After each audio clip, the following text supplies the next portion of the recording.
From Catamaran High School in Wales, welcome to Prep Football on Time Warner Cable Sports Channel. Tonight, a Division I Level 4 matchup featuring the Arrowhead Warhawks and the Franklin Sabres. Greetings, everybody. Bob Brainerd, my partner, the Hall of Fame coach, Dan Brunner. The right to go to state and play the winner of either Kimberly, the defending D1 state champs, or Marquette. They're meeting in Oshkosh as we speak. Dan, this Franklin football team, they have a tremendous buzz. They're having a tremendous unbeaten season so far. Yep. And their offense is good, but all the buzz has been about this defense, which has been spectacular. And one of many leaders on the defensive side of the football is Kobe Knack. Oh, man, Bob. Kobe Knack is just an extremely versatile athlete. As you mentioned, John Pleva, the D coordinator, says this might be the best Franklin defense ever. It doesn't just start up front. It goes up front, middle, and in that secondary. And that's where you got Kobe Knack back there as your safety net. He's got 88 tackles on the season. He's a 3-year starter, returning all-conference player. He's outstanding. We saw the Sabres dismantle Muskego last week to get here to this level 4 matchup. For Arrowhead, offensively, they have to figure out how to score points against this very stingy Franklin defense, and that falls in the lap of their quarterback, senior Johnny Duranzo. Week 9, Dan, we saw Duranzo go down with an ankle injury, but he's healthy, he's back, he's ready to go. Yeah, you know, you talk about Johnny all around. That's Johnny Duranzo. It seems like he's been here forever. Finally, a senior. He's rushed for over 1,260 yards, 15 touchdowns. Thrown another 776 yards on the ground, 7 touchdowns.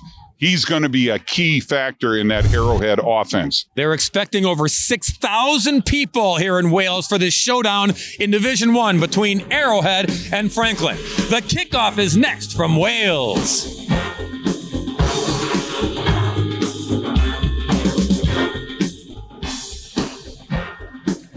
And we bring you back inside Vogt Field, Catamaran High School in Wales. Arrowhead and Franklin, the bracket in Division I. Oh, it's been brutal. The survivors will play next week at Camp Randall Stadium for the D1 title. Arrowhead, a 3 seed in this bracket, Dan. We talked to Greg Malling before the game, and I said, hey, were you upset at that? He goes, yeah, he was brutally honest. He said, I was not happy we were a 3 seed. But he said the kids handled it a lot better than I did when it was all said and done. And here they are with a chance to go back to state. They were there a year ago, finished runners-up to Kimberly. Franklin won the toss. They deferred. They kick off. They're in the whites. We're underway from Catamaran High School, and it's taken at the 10-yard line. Couple cutbacks, and then tackled at the 31-yard line. So the Arrowhead offense. And Lewis Brown, the head coach of Franklin, his 5th year as the head coach, but 23rd overall in the program. He loves this team up and down both sides of the football and special teams. It's all good. And Greg Malling, his 5th year as well, a record of 58-10. Been to the state championship. He's won it. He's lost it. Trying to get back there again. Yeah, 2 outstanding coaching staffs. So, you know, that's going to be a great matchup tonight. Warhawks from the 33 on 1st and 10. Duranzo, the senior, in the shotgun. He's got a lot of weapons around him. He'll do the flip ahead, but that'll go for a loss. Backwards goes Tyler Jones, and this front by Franklin is so dominating. Well, take a look at the middle of the line here. You got Hawk Wimmer in there. He's eating up 2 blockers just about every play, and he's right in there with a tackle for a loss on 1st down. Arrowhead trying to go quick, and Franklin was ready for it. A gain out to the 35. It's going to bring up 3rd down and long. Yeah, that front defensive line. Parker Plume, Tyler Weber, Zach Boudry, and Wimmer. Wimmer's a load. 6'4", 303. 3rd down and 9 for Arrowhead. Passing down for Duranzo. Straight drop. Plenty of time. Catch is made, but tackle is made immediately. Tyler Jones got the catch, but he was wrapped up by 21 Parker Plume, and it's 4th down. Parker Plume right there. You know, he, again, great tackler. You see in the replay, good pressure, good containment. Duranzo gets the ball off, but good sound defense again by Franklin. We've seen that all year long. So on to punt the football on the opening series, 3 and out. Parker Redmond will boot the football for the Warhawks. Gage Kelch runs onto the field late for Franklin. He's one of the deep men. And a terrific kick. And they'll let this one bounce. Gavin Beck, it'll die inside the 25-yard line. Last week, these two teams, how they got here, well, Franklin was just dominant at home. 42-15, the final over a very good Muskego team. But we had running clock in the second half. That's how dominating the Sabres were in their level 3 game. They did it on both sides. A pick six, a special teams play. Yep. It was all Franklin all the time. And Arrowhead, well, different story. They had a nail biter with their neighbors from Oconomowoc.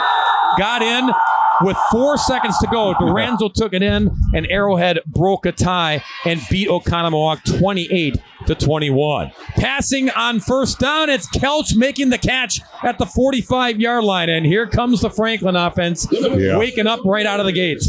Yeah, you're going to see some high-octane offense out of Franklin all night long.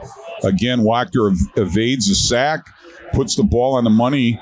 Not the prettiest pass, but effective right in Kelch's hands. And Kelch is coming off that hamstring injury, and he's just getting better and better every week in the playoffs. Yeah, they didn't have Kelch for a big stretch this season, and now he's back and makes this offense even more dangerous. Wachter still has the football, and it doesn't fool Arrowhead. Jake Powell is there for the sack. He faked it to Gavin Beck. Yeah. And then Wachter pays the price. Right down the line there. Good sound defense. Jake Powell right where he's supposed to be. Not getting fooled by any option fakes. Powell only a junior. He can play up or down. He's fast and strong. You showed all that on that play. Loss of 3, 2nd and 13.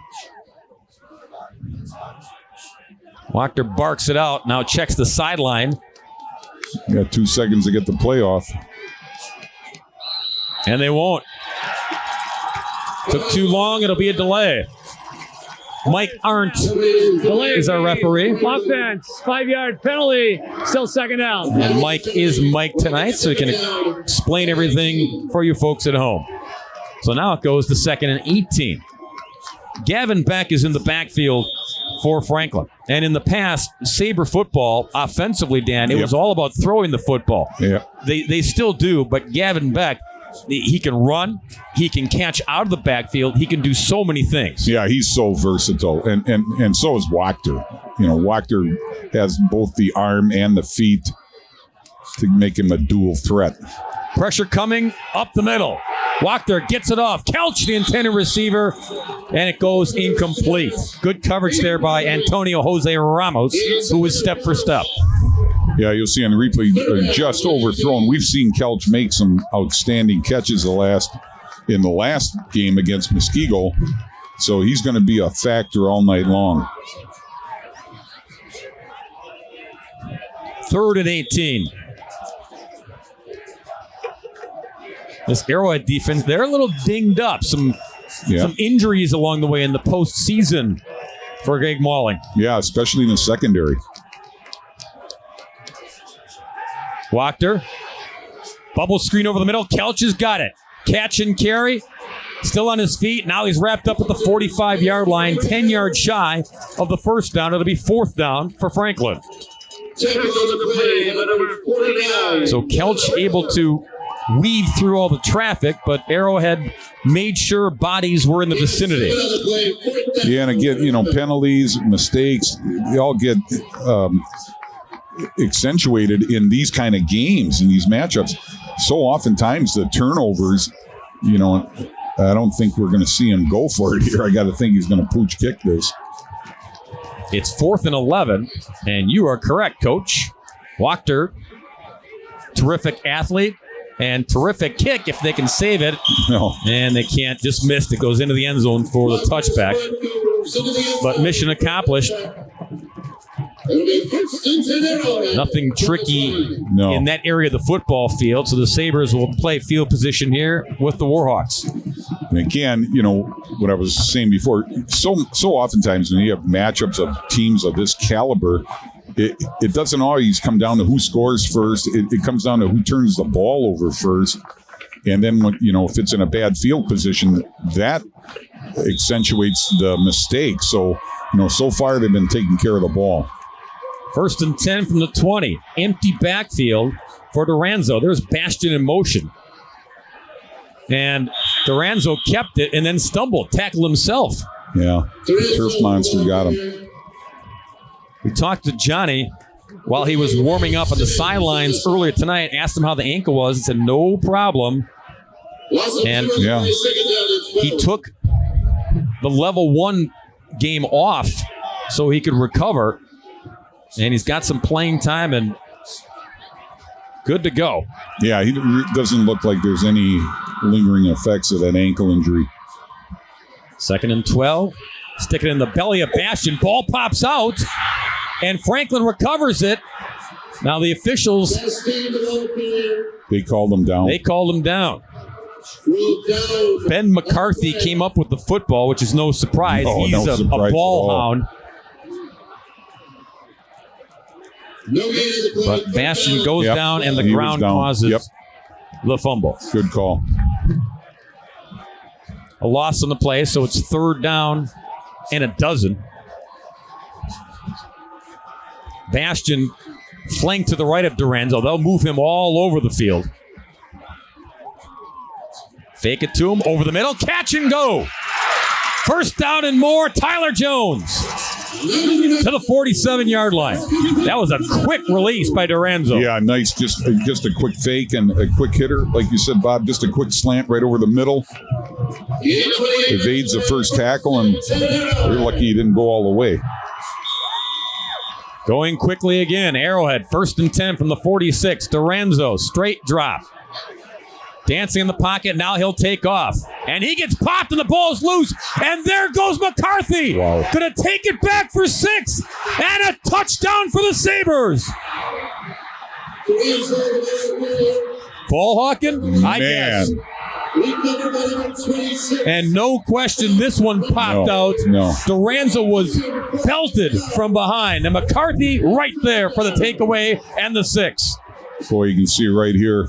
He breaks the pocket. Looks like he's going to make something out of it. And here comes Wimmer popping it out of there. McCarthy, like you said, Bob, he's a ball hawk. He scoops and scores. So, again, not only just a turnover, he turns it into a score.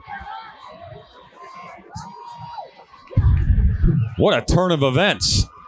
On one play, Arrowhead lathered up. Offense was moving the football. And Wimmer makes the play, and McCarthy finishes it.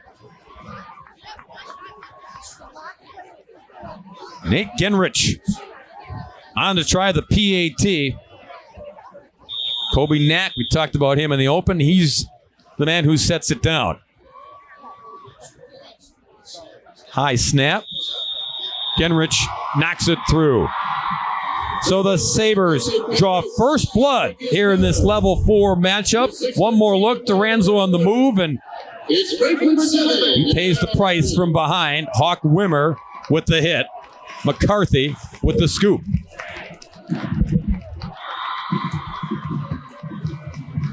And all the way back for the touchdown. So McCarthy thought he had a fumble recovery a couple plays earlier. This time for real, young man. Boy, Hawk Wimmer, the more you watch him play, the more you have to be impressed. And 6'4", 303, he's got great feet. I mean, just relentless pursuer. And again, look what he did on that play. And McCarthy, we all know, he's all over the field. Well, last week against Muskego, this pick 6 was one of the early turning points. Wachter playing defensively, ball hawking, baited the receiver, and Caleb Wagner, the quarterback, and he took it back for a touchdown. Yeah, if you're Arrowhead, you got to flush this quick and just get back to what you were doing. Because like you said, Bob, they're moving the ball. Deep for the Warhawks. Parrott, Bastion, Ramos, they're all back there. This will be Bastion zigzagging towards the sidelines and a nice return out to the 40-yard line. Yep, great field goal. So the Warhawks back at it here on their third try on offense. Kimberly, the early touchdown lead on Marquette. That's at Titan Stadium in Oshkosh. We'll keep you posted. Winner there plays the winner here at Camp Randall. First and 10, Arrowhead from the 40. See Spencer Papandrea now in the backfield. Flank to the left of Duranzo on 1st and 10. Jones in motion. And Duranzo calls his own number. Quarterback carry all the way out to the 46-yard line. Not afraid to rush the football. This team, you look at Arrowhead and the offensive numbers, over 1,800 passing, 2,700 plus rushing, and 1,700 receiving. Yeah, and look at the competition they've played all year. I mean, week in and week out, it's a battle in that Classic 8.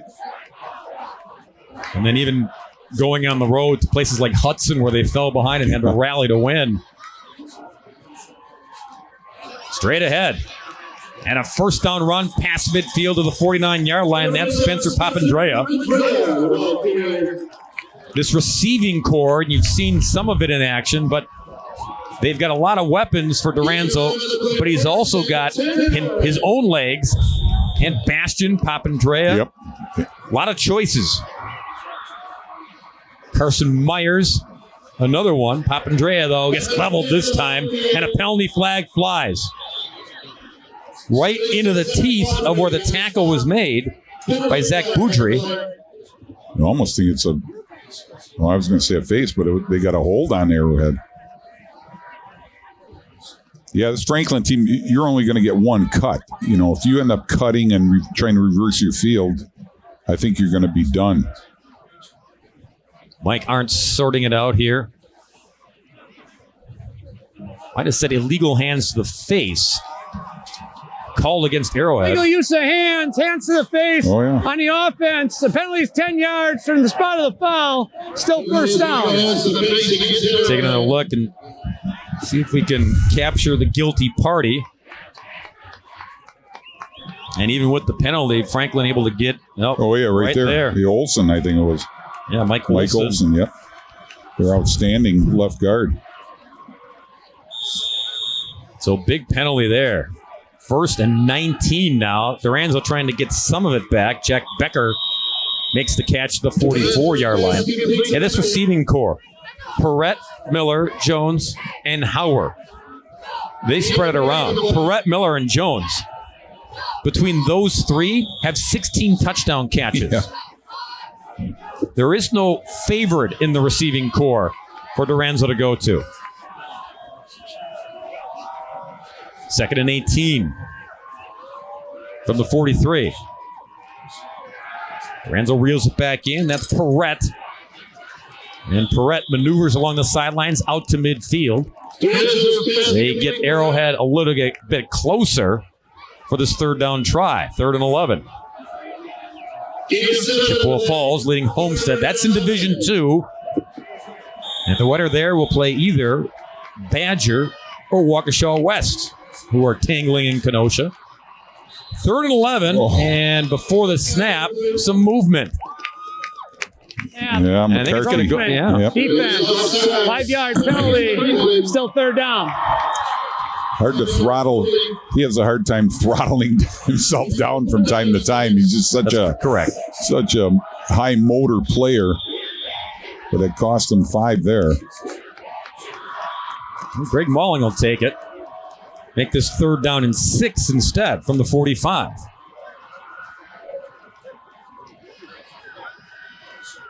They keep it on the ground. And going to be shy a couple yards, but that penalty's big because now I think Greg Mullen leaves the troops out there in 4th and a couple. Well, he's got that mammoth offensive line, especially you got a guy like Ben Bredesen you can run behind. Yeah, Bredeson's heading to Michigan to play for Jim Harbaugh when his career is done. 4th and 3. You try to draw them off here, too.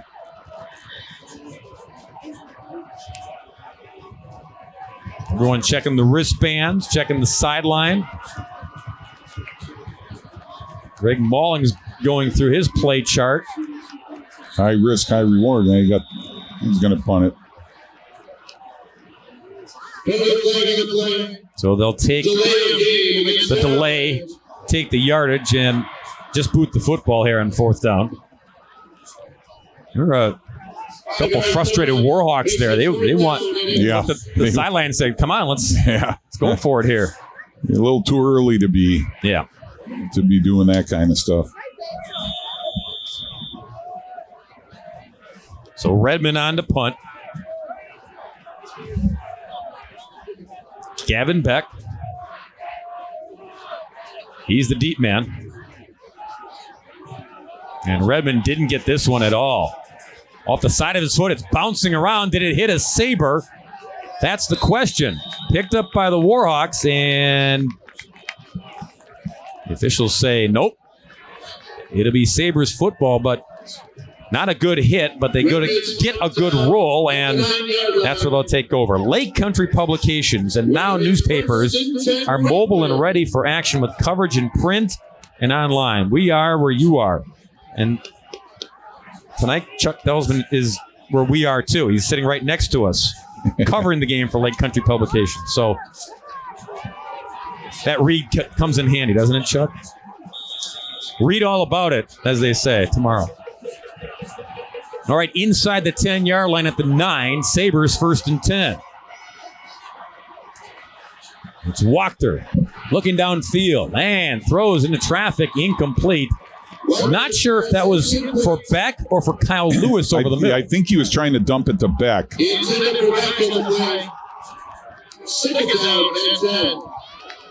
Both guys were in the vicinity. Yeah, had he gotten at the Beck, he had a wide open space going up the middle of the field.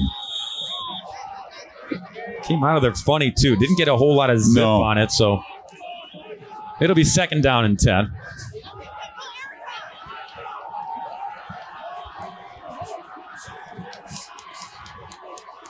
Pair of receivers both ways with this empty backfield. And it's Wachter. Calls his own number, goes straight ahead for a gain of about 4. It'll be 3rd down and 6. Now, Wachter and Duranzo have a lot in common, as you see Marquette closes in on Kimberly, scoring 6. And both quarterbacks, Dan, they can run, they can throw. They're not afraid to call their own number and go right at tacklers. So no, Wachter may be a little bit quicker. Duranzo's got a little bit more power behind him, but both dual threat quarterbacks. 3rd and 6 for Franklin. Wachter on the move, trying to square up. He does. He throws. Man wide open. And a 1st down and more for Gavin Beck.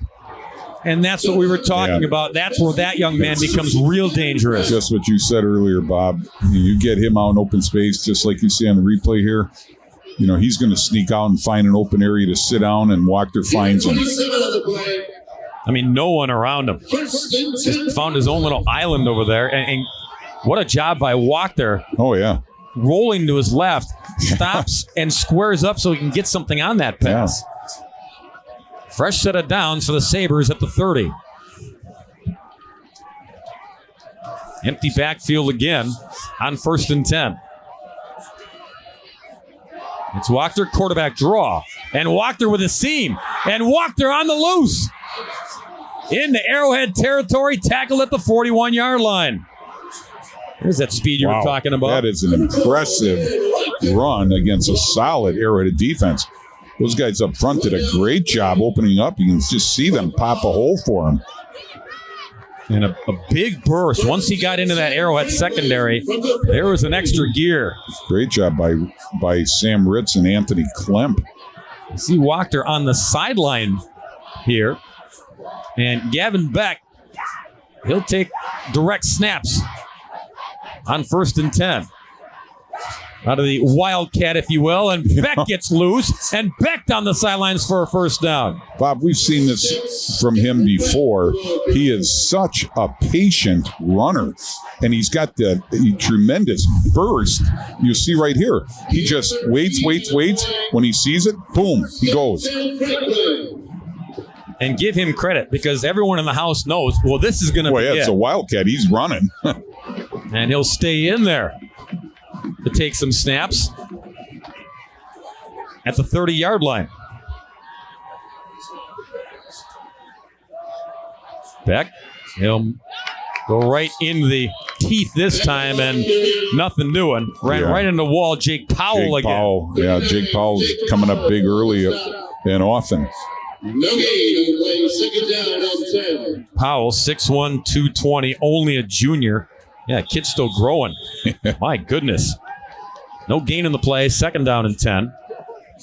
You know it's playoff time, too, when you see Bredesen playing a little bit of defense. Pulling out all the stops tonight. Both teams. Wachter back in there at quarterback. We've got Beck in the slot. Wachter looking his way. And now taking off. And just drops his helmet. Again, he's not afraid to absorb some contact. No.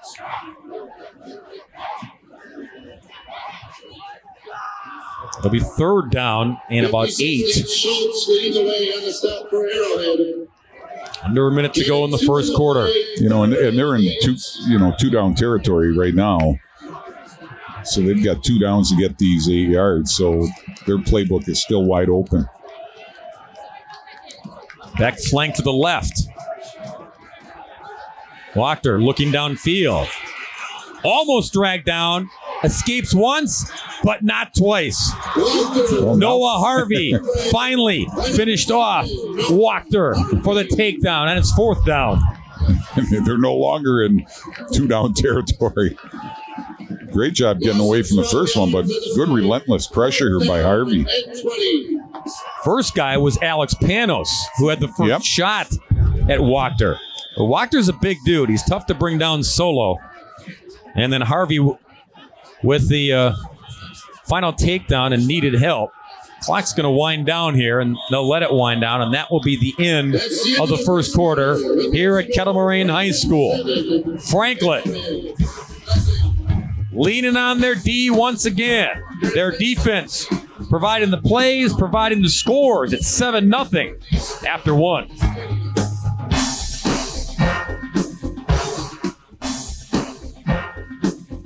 We are back in Wales, Kettle Moraine High School. Level 4 showdown in Division 1. Franklin on top of Arrowhead, 7-0. Last year at Camp Randall, in the refrigerator that was Camp Randall, Kimberly just destroyed this Arrowhead team to play in the state championship.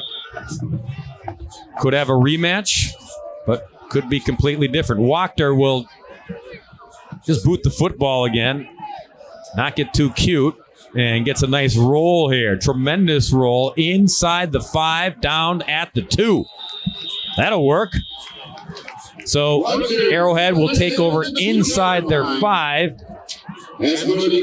trailing 7-0 in this contest. All right, stay tuned, because at the half, our Play of the Year winner will be announced. You've been voting. You've been so good, too, about voting for all the plays that we've distributed to you online. $1,000 prize on the line to the winning school. The votes came in from our games that appeared in the north and in the south. We'll have the winner for you at halftime. So no need to go and replenish the nacho tray. We've got stuff to show you. Important stuff. Duranzo from his own end zone. He gets out of it and trying to just get some breathing room there. Gets out close to the 5-yard line.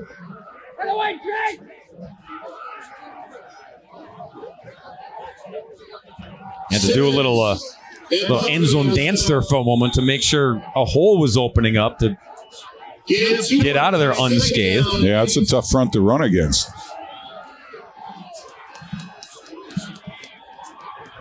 This defense,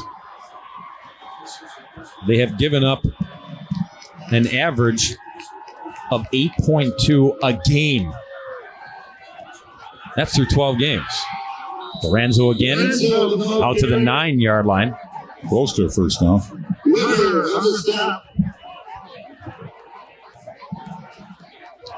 Weber came up with the stop. 3rd down and 5 now. Arrowhead just trying to convert here, and then they can get a little more breathing room to operate.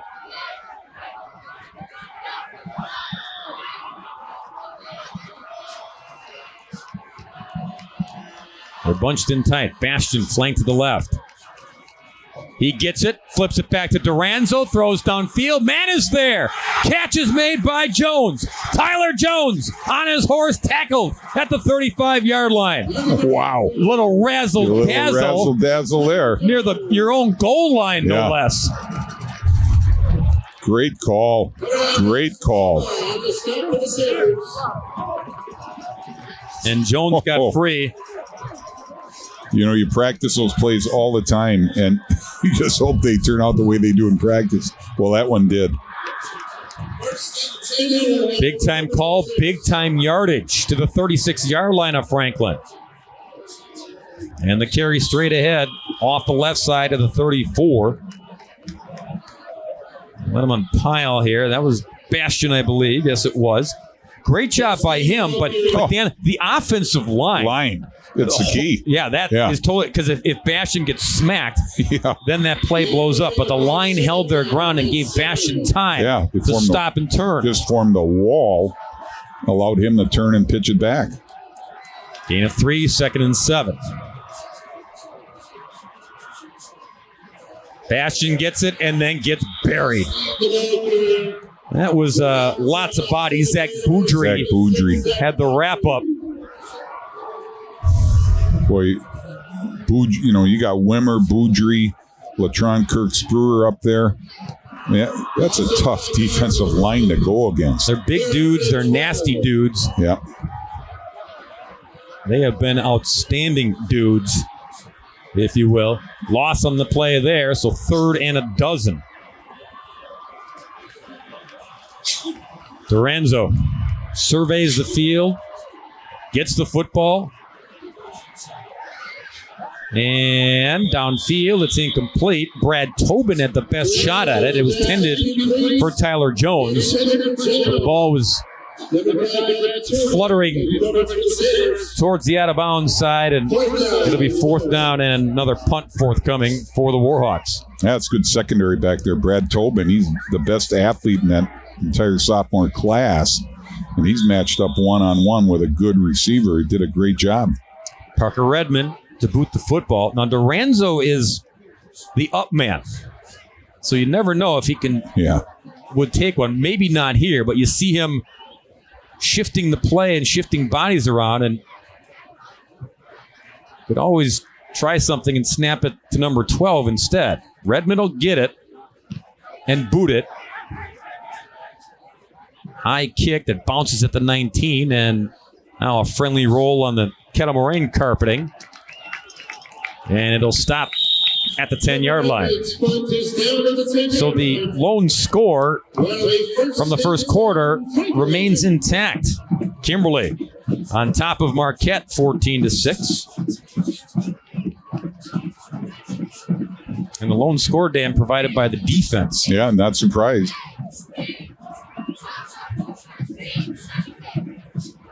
The offense is, both the Sabres and the Warhawks, they have had their plays, they have had their big moments, but they have stalled from capitalizing on the big moments. From the 10, 1st and 10. Walker reels it in, gives it to Beck. Gavin Beck straight up the middle. Out to the 25, nice run for a first down. Gavin Beck, best back that Lewis Brown has seen in 23 years at Franklin. You can just see what a great job by that line. And Gavin Beck does not need much room. He's just got such quick feet that, it's like he can shift in a phone booth. Came in with 934 yards rushing, 24 rushing touchdowns, 3 receiving touchdowns. And those numbers could be ballooned if they didn't pull him from blowout games. Mostly done in the first half of every game. Indeed. 1st and 10, 25. Wachter on the move. He'll tuck it and go, and there goes Wachter again. Tripped up at the 38-yard line. But boy, when he gets ahead of steam, it's a different ball game when number 4 shifts gears. Boy, you can see, you can't see it so much on the replay, but if you go back to the backside, those people are Gage Kelch and Lewis. They're downfield blocking. And these receivers are so good, such nice targets, but that as well, Dan, the blocking aspect, they spring Wachter and Beck and give them additional yardage. From the 40 now, 1st and 10. Wachter moving bodies all over the field. Directing a little traffic. Got all kinds of time. Holy cow. And then Kelch over the middle. Incomplete. Gage was there, but couldn't find the handle. I think Wittenberg broke free along this left sideline, but he had so much time. He just almost had too much time.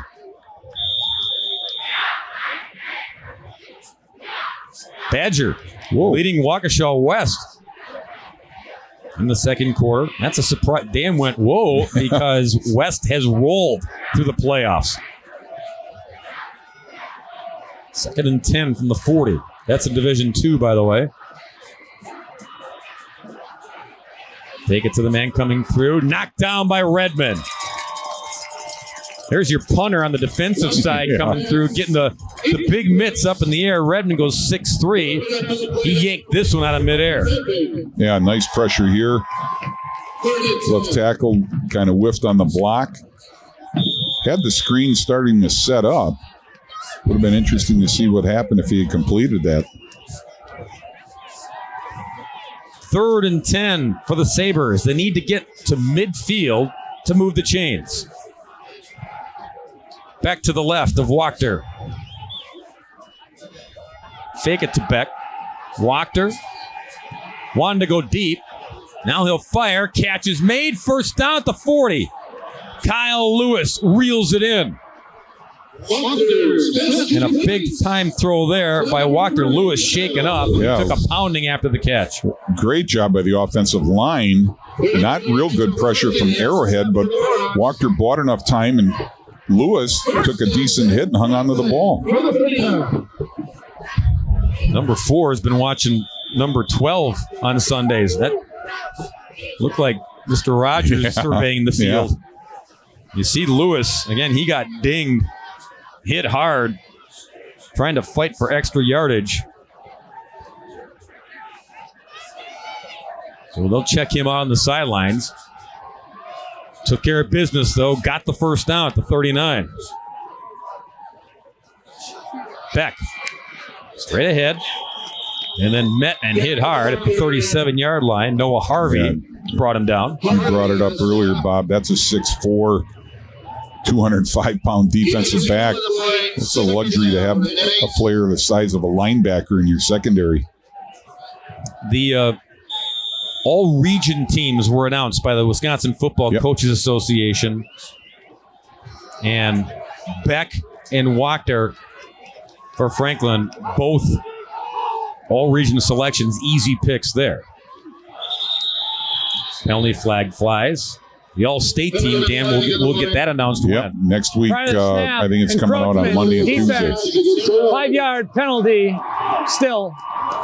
2nd down. Offsides on Arrowhead. Yeah, Nate Schultz just a little bit jumpy there. Others on the all-region team for Franklin, Mike Dobrensky, left tackle, and Sam Ritz, the center. And 4 Sabres were all-region on the defensive side. No surprise there. Beck goes outside. Penalty flag flies back at the line of scrimmage. See if this run holds up, or if it's a hold, it's a hold. So bring it back.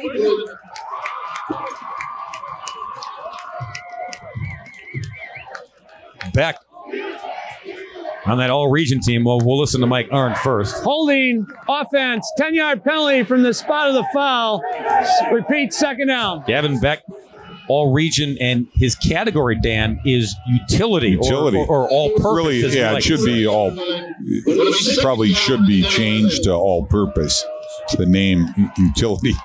You can campaign on the air if you want. I'm gonna, Go ahead. Yeah, we're going to try to change that. But that's a fitting label for him and what he does and the elements that he brings. 2nd and 11 now after the penalty, back at the 40. Wachter, tons of time. Throws, and Kelch intended off the fingertips, incomplete. Yeah, a little bit of low of a throw by Wachter, but he's getting a lot of time. Yeah. An understatement. He has been dancing around the pocket and has a chance to check all his options here in the first half. 3rd and 11 now.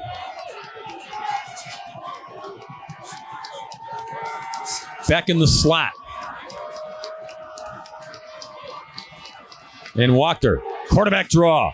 There he goes again, first down. And tackled at the 24-yard line. Once again, using that speed and finding a hole, courtesy of the offensive line. Yeah, it's just a pre-planned quarterback draw, and guys up front again. Starts with Sam Ritz, the center. Just a great offensive lineman. And then Klemp and Dobrensky cleaned up the rest of it. Sam Ritz, offered by Western Illinois, one of the captains on the offensive side. First down run, 25-yard line. Franklin on the move once again. Beck hurdles over all the garbage to the 22.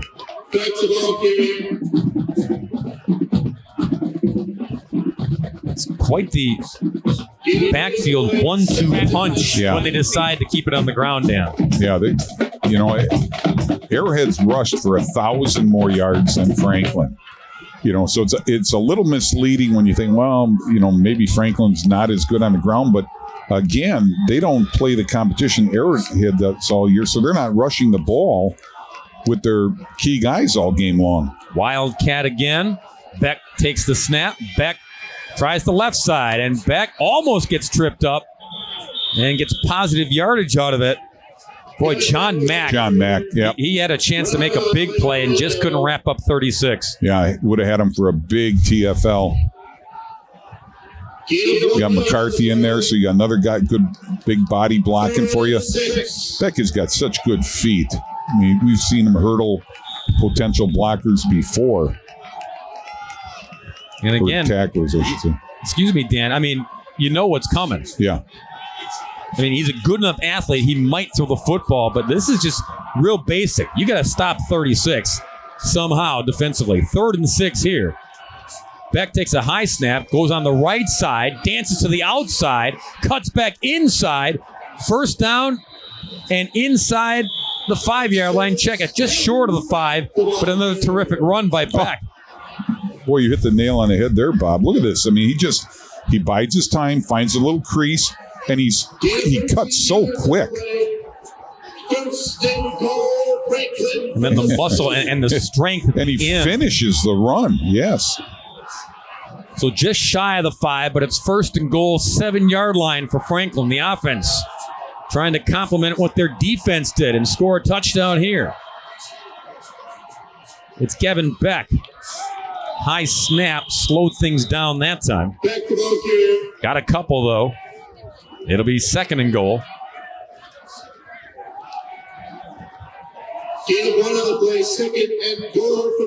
Under 4 minutes to go before halftime. This is their basic jumbo package when they bring in McCarthy in short yardage situations. We've seen what he can do on defense, but he's a heck of a blocker also. He'd like to get a handoff, too. I think he would. Back again, right side. Brought down to 5. Maybe a half yard that time. So now It's a little uphill sledding here when you get close to the goal line. Third and goal from the 5. Yeah, you're going to get Wachter back in there, give yourself a two-way go here where you can either run or throw. Kimberly, another touchdown. They lead Marquette in the first half, 21-6. 7-0 here. Franklin threatening on third and goal. Wachter back in at QB. You got Hawk Wimmer in there at tight end. And whistles, and I think Arrowhead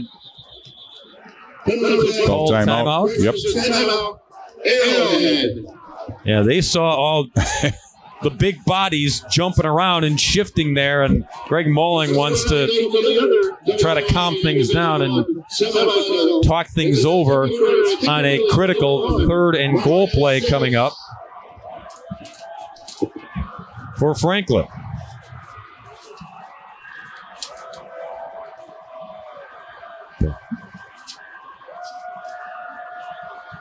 Dennis Krause show. Good one coming up. It's Packers president Mark Murphy one-on-one. You can catch the first airings of that interview Monday at 6 and 10 right here on the Sports Channel.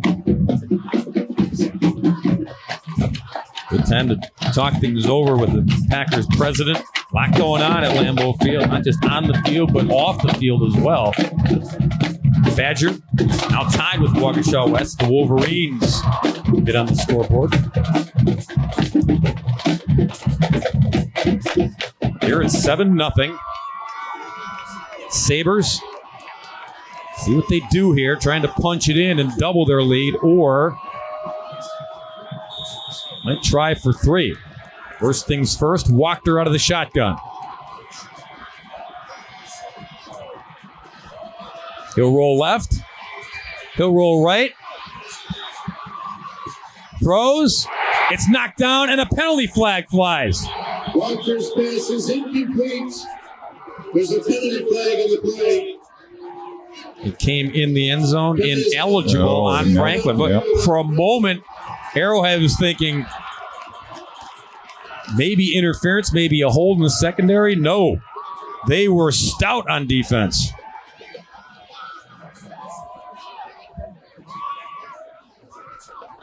And looks like Arrowhead will decline this and bring up fourth down. Remember the offense downfield. The penalty is declined. Result of the play is fourth down. And that's the case. Yep. So special teamers will come on to try to connect for 3 here. Nate Genrich, 4 of 7 on field goal tries this season. And so Lewis Brown, he wasn't happy. No, he wasn't. He was thinking 6. But he set down at the 12, a 22-yard field goal try to make it 10-0. And the kick is up. The kick is no good. He pushed it to the right. 22-yarder is no good. And it remains 7-0. Huge hold by Arrowhead. Great defensive hold. Wow. There's a bunch of Arrowhead students in that north end zone. Yeah. They went crazy, go nuts. Halftime, you see Homestead +1 on Chi High. That's in Division 2. So Arrowhead dodges a huge bullet because Franklin was running it right down their throats, passing it too, for that matter. And now Warhawks take over with 2:37 left before halftime. Lorenzo to Bastian, blasted backwards. Nothing there. It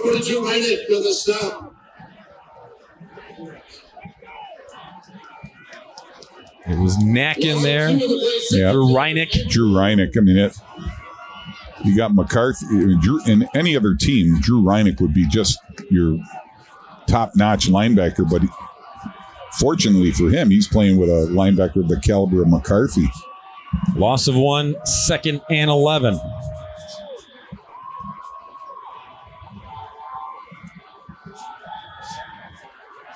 Lorenzo flushed.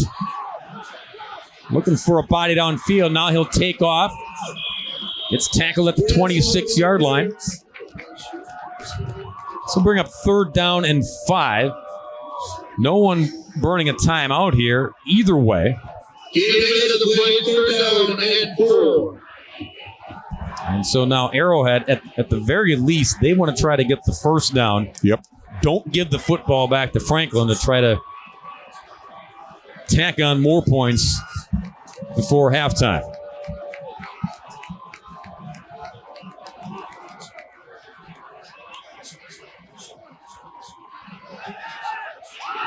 Catch is made. Should be enough for the first down with the forward progress. It is at the 32-yard line. Andy Miller with the big-time catch there. Gain of 6 yards on the play. Stops the clock for the moment. Just a few ticks over a minute to go. Arrowhead going to hang on to those timeouts.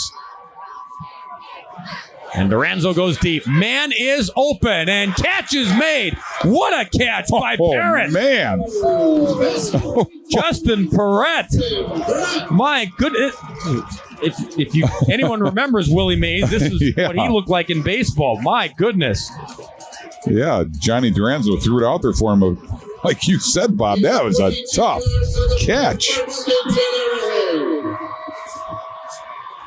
Still going quick. Duranzo. And jump ball. Oh! It's caught for a touchdown by Jake Hauer. Oh. He just wanted it more. 26-yard touchdown catch, and Duranzo gunslinging it downfield. Wow. And a PAT away from tying this one up. Well, take a look at the replay here. This looks like a pick. I thought this was picked all the way. He just took it right away from him. That's Tobin, who's one of their better secondary guys. Who's right there. But Jake Hauer, his second touchdown catch of the year. And what a big one it is. Whistles before the PAT try. John Mack is the kicker. He's a good one. Yes, he is.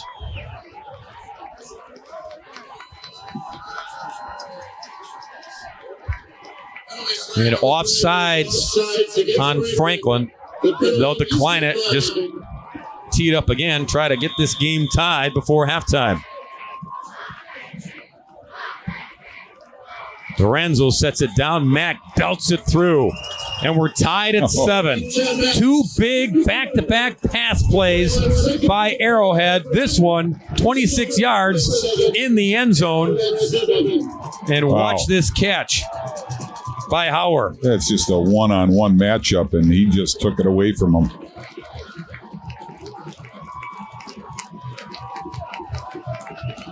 Defense was real good by Tobin. Yep. Hauer just timed it perfectly and climbed over the defender for the touchdown. Weston Badger tied at 7 at the half in Division II. 5 plays, 80 yards. The last 2, Dan, were something spectacular, though. Yeah, they're two of the better catches you'll see all year long. First, the big one, the over-the-shoulder grab by Parrott. And then Hauer going over the shoulders of Tobin for the touchdown.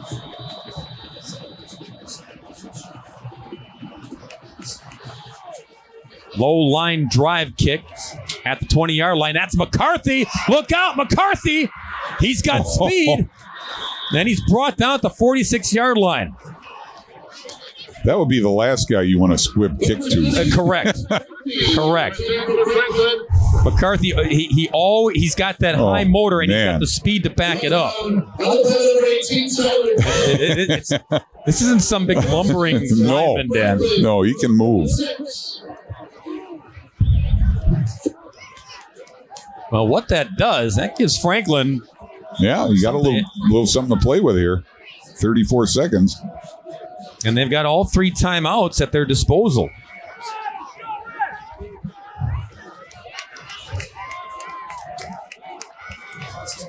You know they'll take a shot here.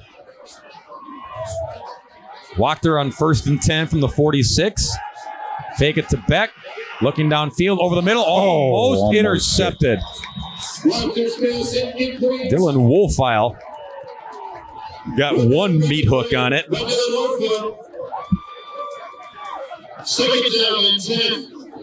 Wolfile, the senior defensive lineman, he was just backpedaling and was right there. Yeah, Arrowhead's playing a little bit more coverage than they are pressure, and they've been doing that all first half. Yeah, they'll let the underneath stuff go at this juncture. 2nd and 10.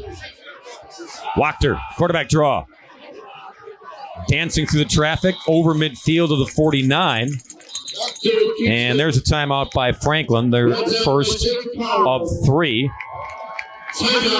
21 seconds left on the clock. Coming up at the half, among other things, Before the League, part of our 6-part series on Time Warner Cable Sports Channel that chronicles how football began at every level and how it evolved. And how Dan Brunner played the game with the leather helmets back in the day, right? Yeah. Absolutely. That's it. We'll give you a little sneak peek of that series that's going to be shown. 6 parts right here on the Sports Channel. Good stuff to get you ready for state next week and close out the 2015 football campaign. It's been another dandy throughout the state of Wisconsin. Majority of the games going on as we speak. A couple more tomorrow afternoon. 3rd and 5 for Franklin. Trying to keep this drive alive. Wachter will throw over the middle. Catch is made. First down to 33. And down to 32-yard line. That'll stop the clock. That's Beck, who got loose out of the backfield. 12 seconds to go. So he is tough to bring down one-on-one. Franklin's going to burn their second time. I'll talk about it here. One more look. Yeah, you can see Wachter plenty of time. Arrowhead covering downfield. Toughest guy to cover is a running back, and that's what Beck coming out of the backfield makes the first guy miss. But fortunately for Arrowhead, they had Dylan Wolfile there to finish the job. Now with 12 seconds and 1 timeout, you got time for a couple plays, at least.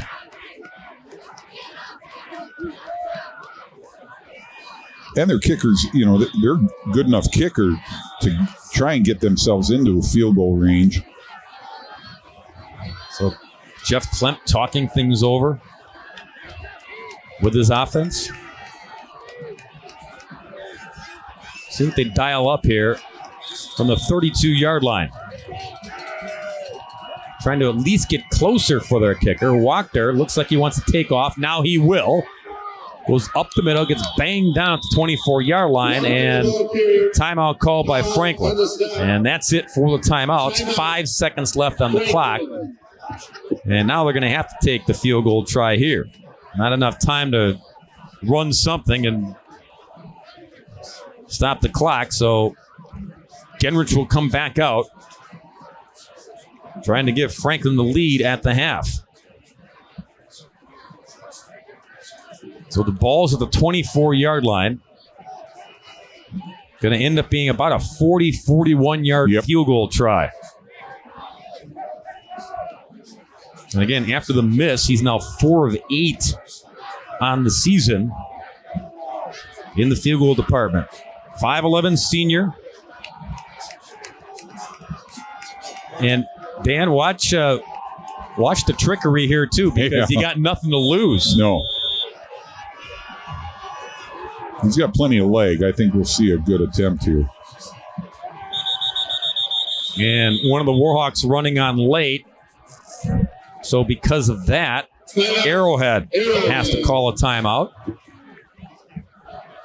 Last thing they want to do is move this football up 5 extra yards.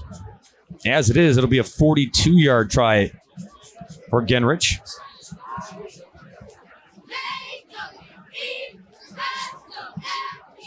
But again, just with where the ball is and You got McCarthy lined up, up on that upper right side of the line at the top of your screen.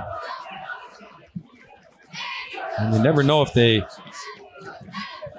try to find a way to get it to him. Kobe Knack is the holder. See if they try they're anything pretty loose. fancy or just... Arrowhead's pretty loose in that secondary. I think they're playing it for the fake. 42-yard kick, though, is on the way, and the kick is good. Knock it through from 42. And Franklin leads at the half 10-7. Ooh, what a half. You said it, partner. Halftime here at Kettle Moraine High School. Sabres lead this Division I Level 4 showdown. 10-7 our score.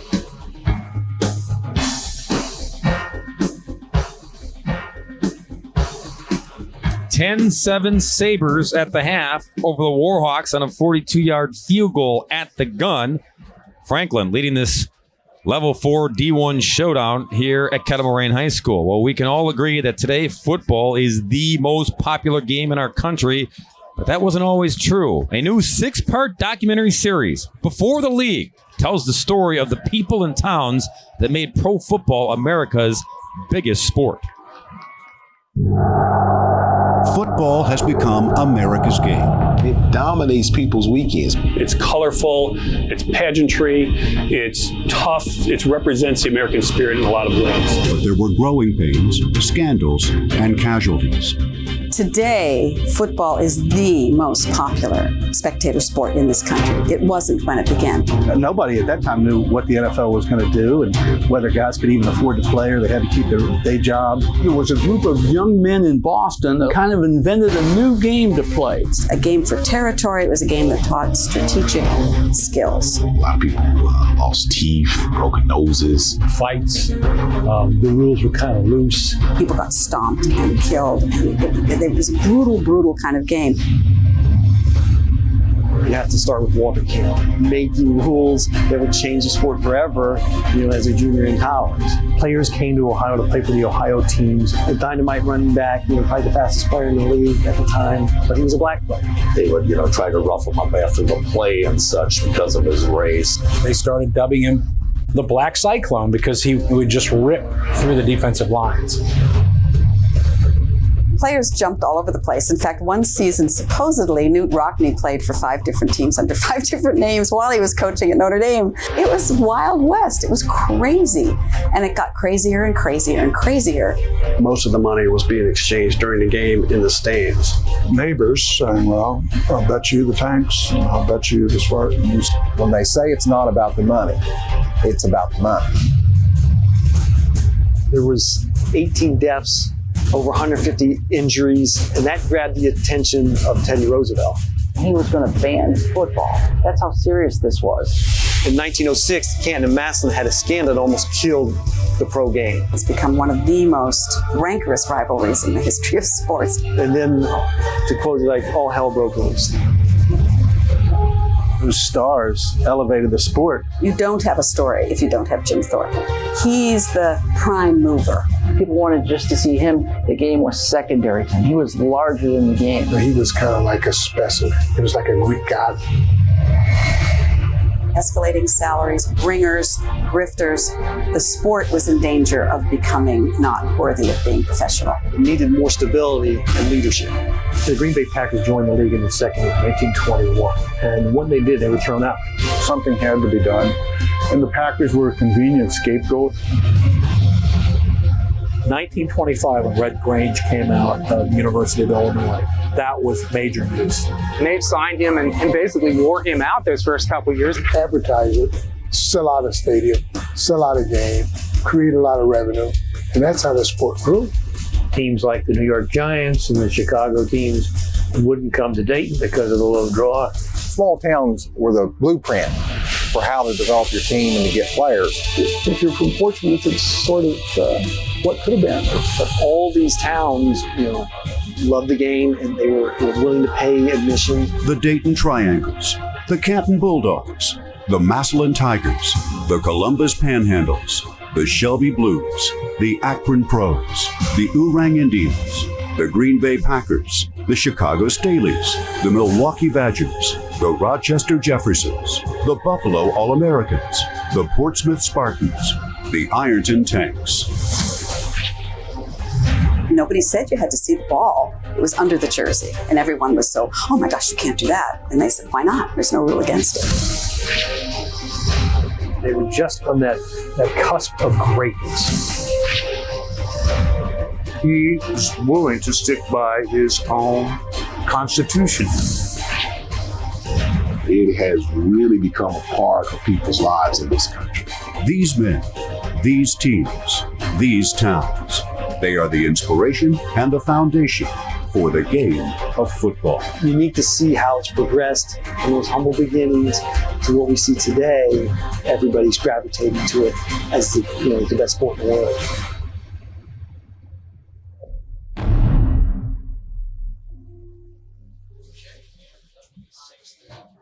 Before the league, it will debut right here on Time Warner Cable Sports Channel as a 2-night event on November 17th and 18th at 7 p.m.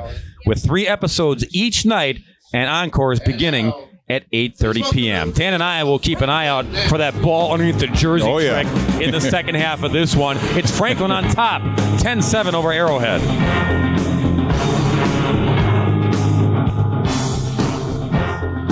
We're back at KM High School, where there's not a lot of seats left, Dad, and they added a lot of seats here, and good thing, because a lot of folks wanted to see this matchup. Good matchup. Franklin leading Arrowhead at the half, 10-7. Bob Brainerd, Dan Brunner, our Sports Channel crew. Coach, you always talk about matchups. And, and this matchup is proving to be a pretty even matchup, and the defenses, well, they've been showing off here. First, Stingy up front, and then Duranzo, when he's on the move, gets hit by Hawk Wimmer from behind. Brian McCarthy. McCarthy scoops and scores. No surprise there. Takes it back for the first touchdown, and that was our score after 7-0. But Arrowhead's defense, they've been terrific as well. Bend but don't break against this offense, Dan. Absolutely. Absolutely. You know, we talk about Franklin's front seven. Arrowhead's front seven is just as good. And then Arrowhead, they get a stop after a missed field goal. Duranzo goes to the air. Look at this catch by Perrette, who gets him close. And on the very next play, you go for the kill. Yeah, you go for the kill, and senior against a sophomore. Senior just wanted it a little bit better. Jake Howard, 26-yard haul, and then we're tied at 7. Then right before the half, Franklin had time, and they boot this 42-yard field goal. So that's why they have the 3-point lead at the half. 10-7 our score. You see the numbers? Well, we talked about the matchup being pretty even. The numbers here pretty even as well, Dan. Yeah, and we talked to Coach Malling before the game, you know, and he knows, hey, sometimes this team matches up better with that team. Tough to beat them. We knew coming in here, these two teams match up perfectly. And there it is by the digits. No one really with a tremendous advantage. Franklin, a lot more yards on the ground, but only a 3-point cushion when it's all said and done. Coming up, after we take one more time out, we will reveal the play of the year here on the Sports Channel.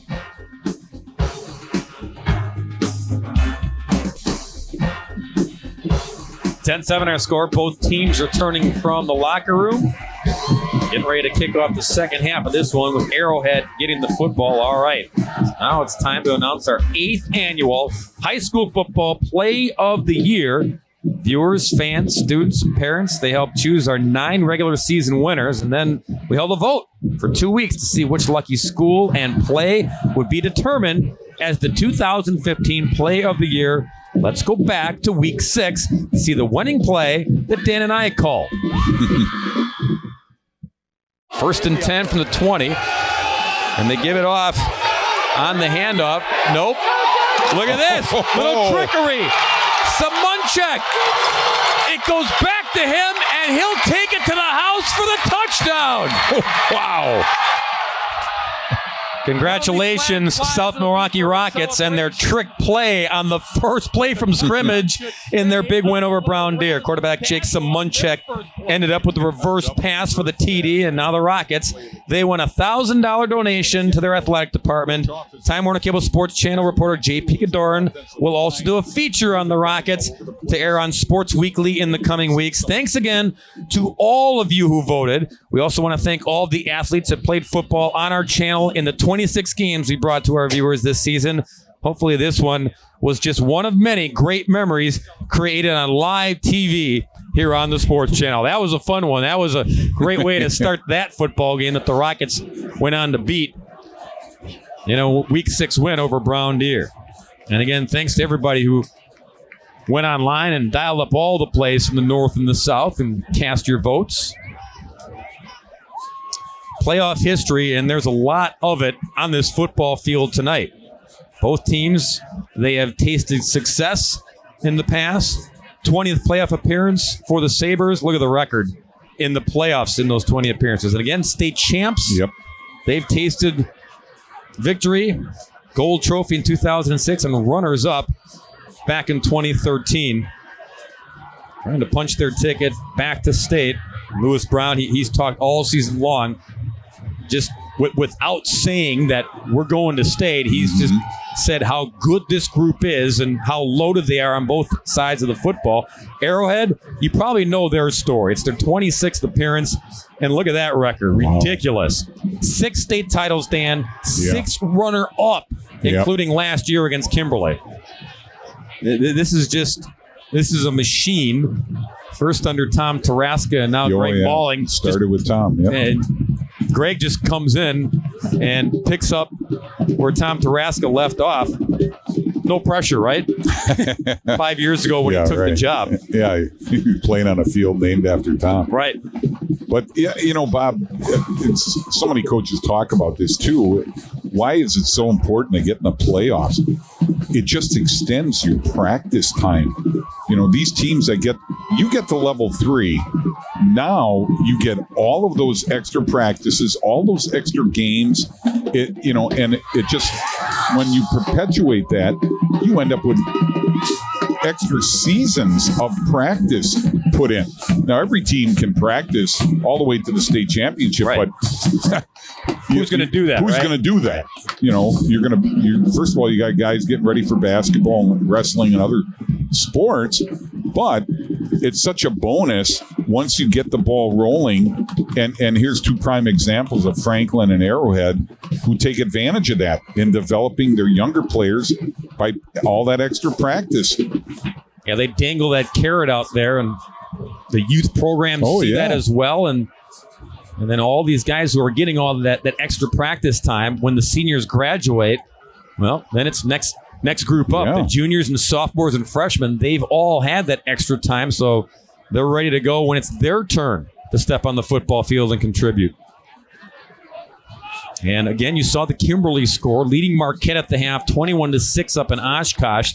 Papermakers trying to go back and defend their D1 title. If Arrowhead is the opponent, if Kimberly hangs on and wins that game, and Arrowhead's the opponent, it's a rematch of 2014. But the Sabres, they'd like to get back there and claim their second state title. Yeah, if the first half is any indicator, we're in for a barn burner the second half. And 2013, when Franklin was runner-up, they lost to this team. You're going to see each other along the way somewhere. If it's not at Camp Randall, it's going to be like this game tonight to get to Camp Randall. Coach and back deep for the Sabres. And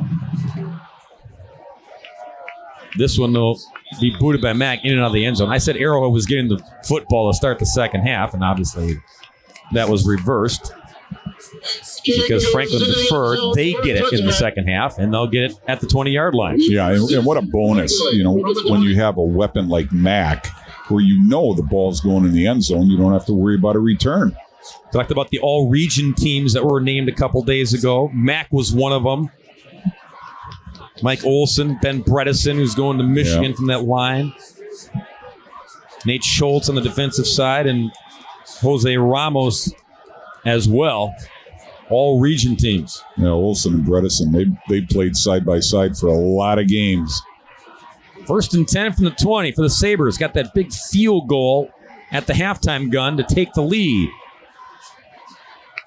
And Beck gets the carry for a gain of 5 to the 25.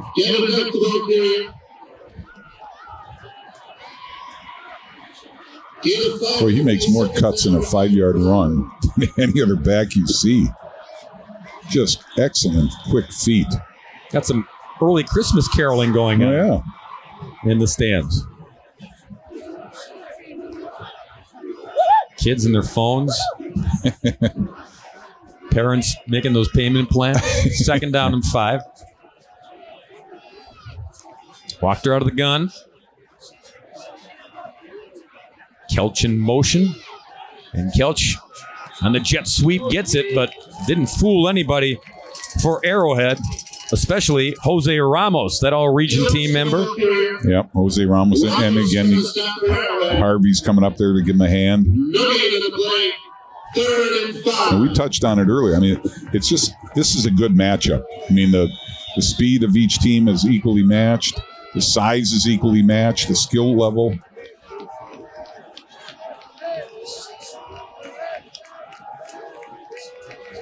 Third and 5. Wachter. Pressure from both sides, and down he goes. Sacked. Kind of a sandwich sack. Alex Panos on one side. Noah Harvey on the other. Pressure both sides and up the middle, Dan. Holy cow. Well, you see on the replay now, Sal Logie's, very experienced, outstanding D coordinator. Early in the first half, most of the first half was dealing more with coverage rather than pressure. Well, now we see him flip the switch and he dials up the pressure on this 3rd down. And Eric Wolfile in there as well. All kinds of red shirts on the gang tackle of Wachter. Punt forthcoming. Low snap. And just does get this one off, but it's going to be a bad kick. And then touched at the 30-yard line. Yeah. That's where they'll spot it. It's going to roll out to the 40, but they'll bring this one back to the 30, 31-yard line. Yeah, and you can almost count this as a turnover. That's Nate Genrich, who couldn't reel in that low snap. He was lucky just to get the kick off. Yes. And Lewis Brown, you see, he's dismayed because he knows a game like this, field position is huge. Huge. And looky here, Arrowhead going to start out their first series on offense in the second half at the 31-yard line. You're already in max field goal range. Duranzo. Toss it out to the sideline. Tyler Jones. Catch and carry close to a first down. Tackled at the 25. It's about 7 yards. Now make it 6. It'll be 2nd and 4.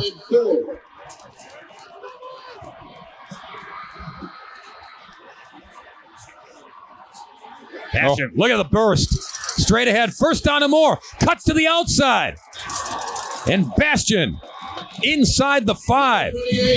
Showing off his speed. Really the first time tonight he's been able to get loose at the line of scrimmage, Dan. Yeah, a little bit different than Beck. He doesn't quite create his own holes like Beck does, but you can see the quick cut here.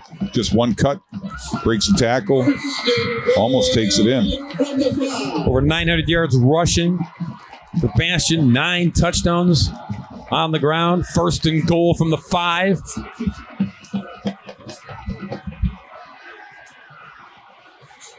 It's Bastion digging for extra yards.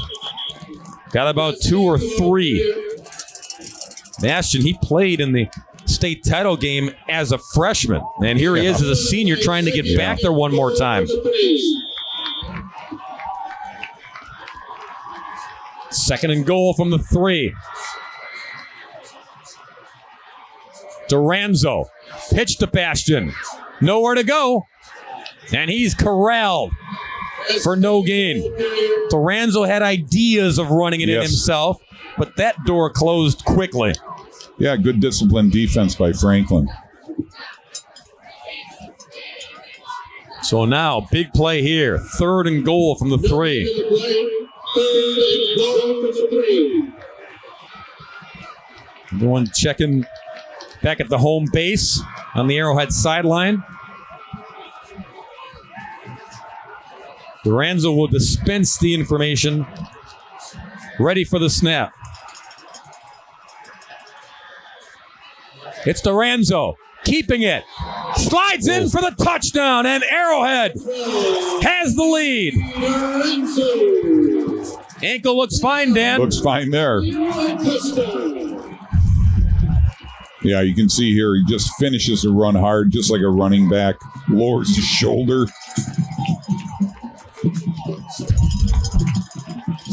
That was all Johnny Duranzo on the end of that run. He had a little quick hitch fake to Bastian, bought some time, and then got where he needed to be. And now he'll set down for the PAT and Mac to give Arrowhead a 4-point lead.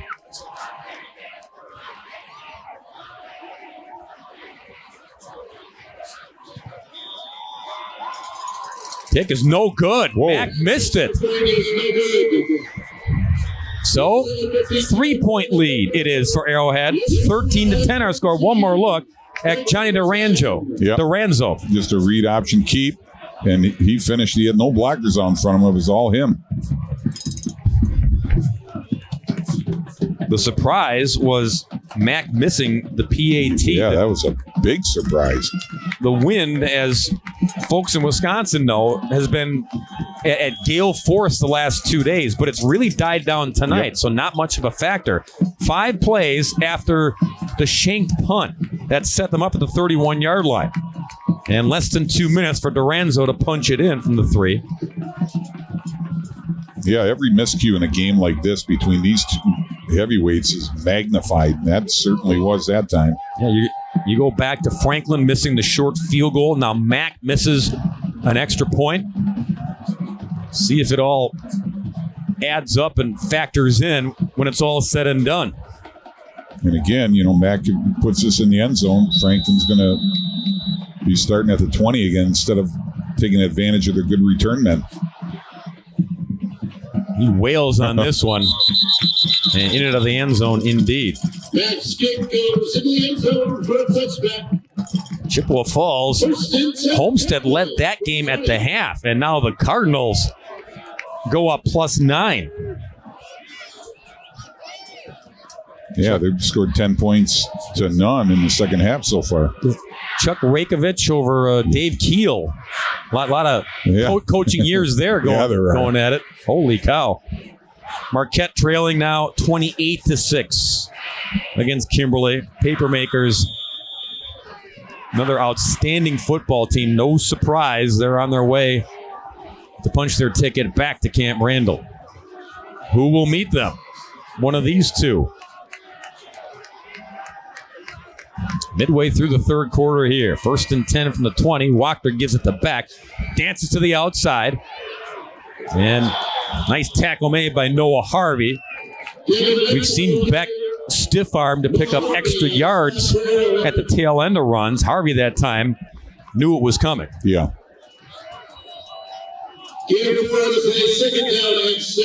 It'll be 2nd down and 6.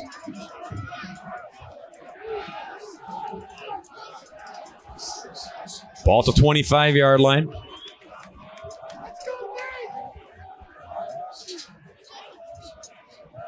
Wachter dancing around, and to the outside he goes.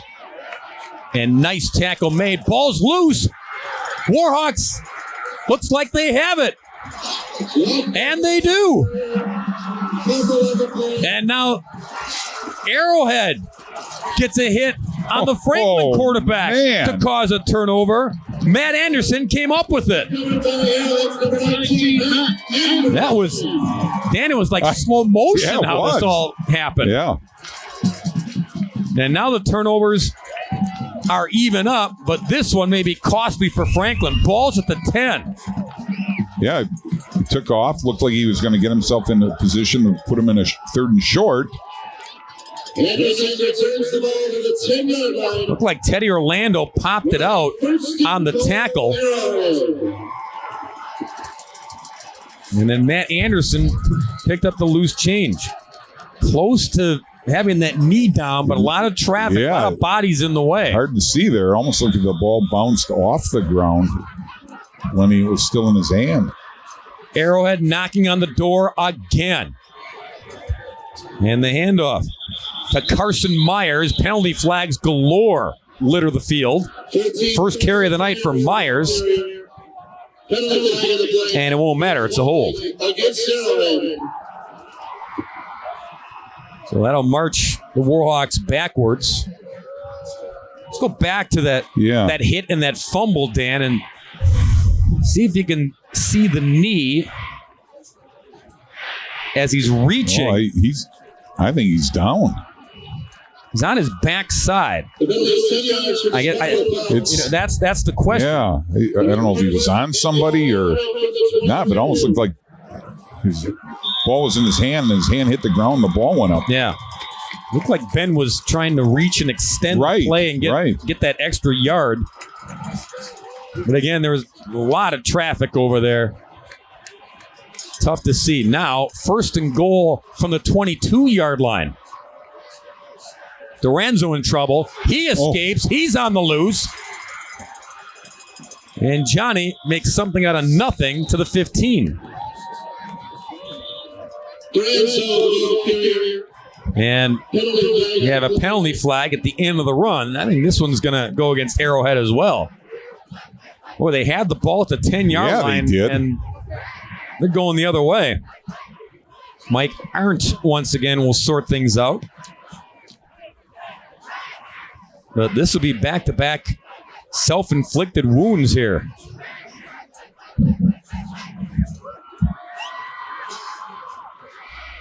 During the run, illegal block in the back on the offense. The penalty is 10 yards. Still first down. Still first down and still 1st and goal, Dan. Yeah. At the 25-yard line. So they march it back after the run, but still negative yardage. Yeah. No first down available here. It's touchdown or nothing at the moment. Little shorty across the middle. Catch made by Tyler Jones. He's hit immediately by McCarthy. Gain of 5 there. Brings up 2nd and goal. 2nd and goal from the 20. And Franklin, this has been good. The penalties have been good news. If they can get out of here with only a field goal allowed, that would be even better news. 2nd and goal. Bastian on the handoff. Gets about 2. It'll be 3rd and goal. Gain of 2 on the play. 3rd and goal from the 18. So 18-yard line is where they spot it. Goal line or nothing here. Anything short will bring up 4th down and perhaps a field goal try by Mack. But Duranzo will take a shot here on 3rd and goal. Sacked. Boy, who blew in there right away? Zach Boudry. Yep, Zach Boudry. Boy, he just shot the gap. Wow. Duranzo didn't have a chance. Such a blur. I didn't have the number right away. He just got in there in a hurry, and Boudry gets the sack. Now we'll get a 42-yarder. So Mack from 42. Genrich hit from 42 to end the first half. This to extend the Arrowhead lead. That won't do it. Line drive kick, never got in the ear. And Franklin dodges a huge bullet after the turnover. Did they ever? Keeps the score 13-10. Lake Country Publications and now newspapers, mobile and ready for print.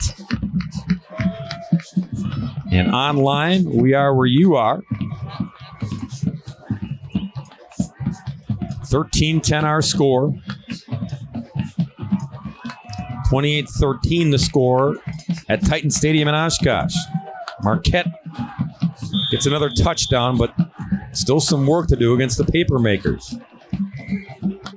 So Franklin back to work at the 20-yard line, trailing by 3. Wachter hands it off to Beck, who gets maybe a yard. Not much running room there. We've seen lots of lanes open up for Wachter and Beck, but that time that gap closed quickly. Jake Powell in the mix. Yeah, Jake Powell's having himself a solid football game. And he's only a junior. He'll be back next year to be one of the anchors of this Warhawks defense. No gain there, 2nd and 10. Wachter trying to buy a little more time. Now fires into traffic and incomplete. It was almost first caught by Kyle Lewis and then almost ripped away by Teddy Orlando. Yeah. Boy, you can see right here, Wachter does a nice job getting himself a little bit of time. He tries to squeeze it in that tight little window. But as you said, almost caught, then almost picked. Matt Anderson was on the backside. Orlando was on the front side. They had it covered well. And still Wachter almost able to find a tight window and get it to Lewis. 3rd and 10 now for Franklin.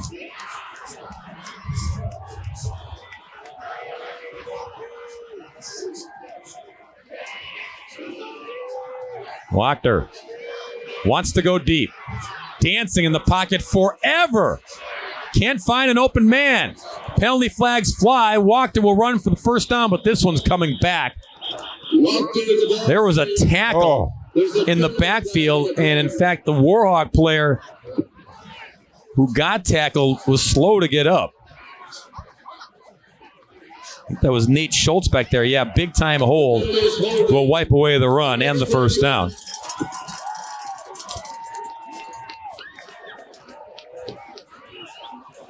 Boy, Ben Wachter could have done his homework while he was back there. He had that much time. Holding offense, 10-yard penalty from the spot of the foul. 3rd down, yes. So it's going to be 3rd and 20. Yeah, it's been a long time. Check the bottom of your screen right in here and the takedown. And that's when the hankies flew. You know, Sal Logie's doing a really good job of mixing it up. Last series, he put on all that pressure on 3rd down. This series, he dropped back into coverage. So there's a little bit of a chess game going on now between the D coordinator and the offensive coordinator on both sides. And Dan, you talked about matchups on the football field. Great matchups there with these coaches going at it. Yeah, excellent. 3rd and a bunch. Just beyond the 30-yard line to pick up the first down. Wachter, straight ahead draw play again. Won't get there, but he'll get some breathing room at least to punt the football here on 4th down. Wachter, the ball carrier. So Arrowhead dial it back again. They get the turnover. They're at the 10. They go backwards. They get nothing on the field goal try. And now they stop Franklin to get the football back. West breaks the tie with Badger in Division II, leading by 2 touchdowns now. Genrich to boot the football.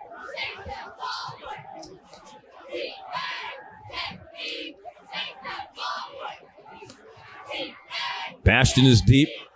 One of the deep guys for Arrowhead. Almost blocked. Almost indeed. Yeah. And down at the 43-yard line of Franklin. Not a good kick. No. And Arrowhead once again gets great field position and a chance to move the football and keep the lead and add on to it. One more look at just how close this was to being a munch. He had John Mack. I don't know how. That was Mack. Yeah, that was. I don't know how he didn't get it. Yeah, Arrowhead's yet to start on their own side of the field.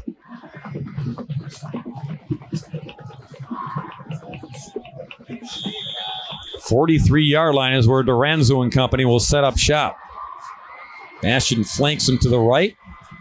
Gets the call straight ahead and lunges his way to the 38.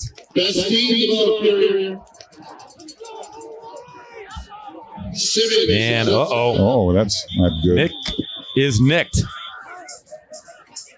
And that left leg is not moving. No, it's a cramp. Yeah, he's trying to loosen it up. And here come the medical staff to try to help the cause.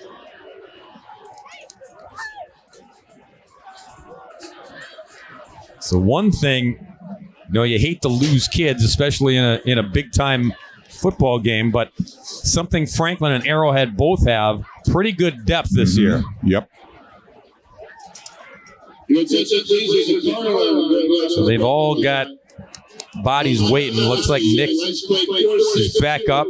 And they'll probably massage that left leg a little bit here on the sidelines. Kimberly answers the Marquette touchdown with another one. Extends their lead in the third. Carson Myers is in there now in the backfield. A little change of pace, running back about the same size. He's got 5 rushing touchdowns on his resume this year. And Myers gets the carry, and Myers gets tackled immediately. Boudry, again, swimming around and coming from the backside for the tackle.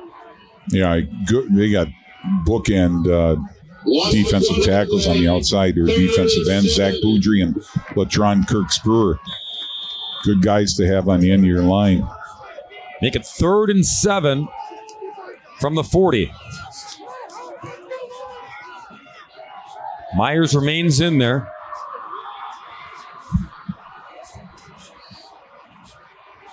Duranzo, quick shot, high throw, catch is made.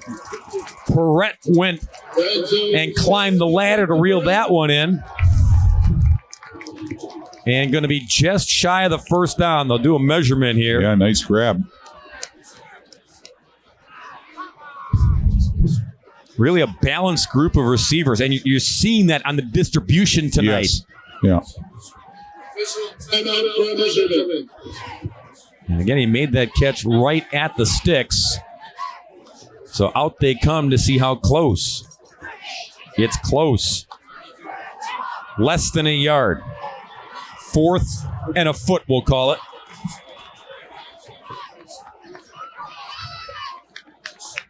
Well, you got an offensive line the size of Arrowhead's, and you got a quarterback who's just like a powerful running back. I think it's an easy decision. You're saying quarterback sneak here, Dan? I would. I'd have Duranzo run it somewhere. He's going to work out of the shotgun here on 4th and a foot.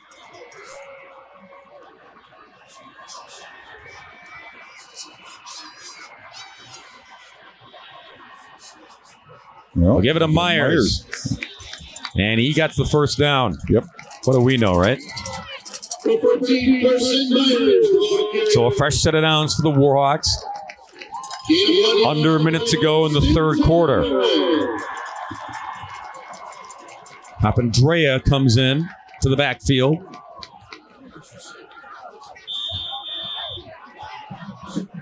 And now 32-yard line is where Arrowhead will operate.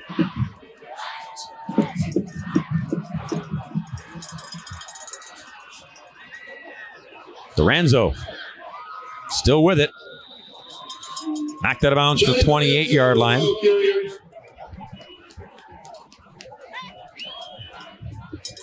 You know, it's interesting. This Arrowhead team, when they lost Duranzo in that loss to Muskego in week 9, Jack Risch came in, and this kid has an arm. Yeah. And he actually brought them back and made that game interesting. Yeah. And then in the playoffs, he got the call. They don't miss a beat. Risch could be an excellent starter for almost any other team in the area. Any team in the state.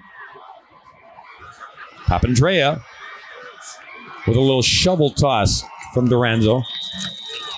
But as evident tonight, you look at Johnny Duranzo, that running dimension that he adds to the offense is the difference right now. Case in point was 2 plays ago.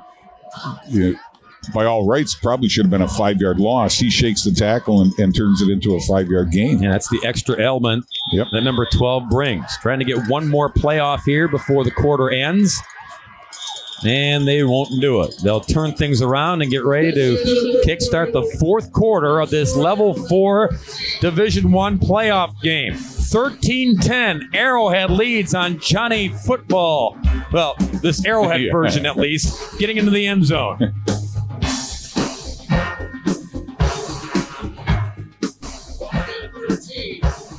One more quarter of regulation football to perhaps settle this Level 4 showdown in Division 1. Arrowhead with the football and the lead, 13-10. 3rd down and 1. Papandrea gets the carry, going to be close. He worked off the left side, and that's where Ben Bredesen resides, which is not a bad idea. Papandrea, the ball carrier. And, came up shy. 4th and 1.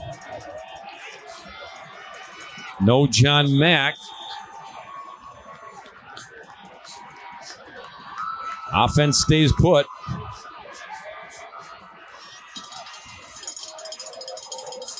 Everyone checking the sideline for the play here on 4th and 1. From the 23. Trying to keep the drive alive. And they will do just that.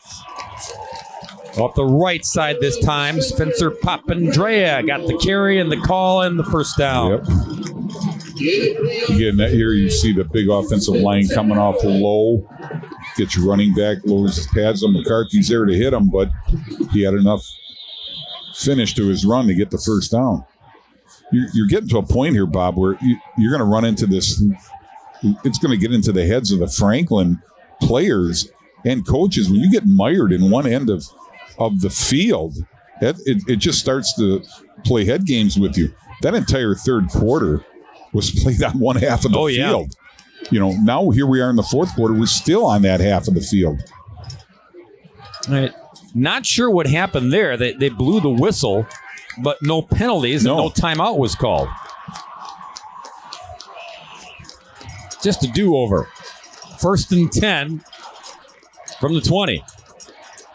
Duranzo. Flushed. On the move. Runs out of bounds at the 16-yard line. Duranzo, the keeper. And we go back to, again, that is part of the element, his leadership. Yeah. No knock on Jack Risch, who's a terrific quarterback senior as well. A nice problem to have for Greg Malling. No kidding. 2nd and 7. Papandrea weaving to the left. Nothing there. McCarthy with the drag down. Yep. Kobe Knack as right well. There. Knack was the first to get him. Another big 3rd down.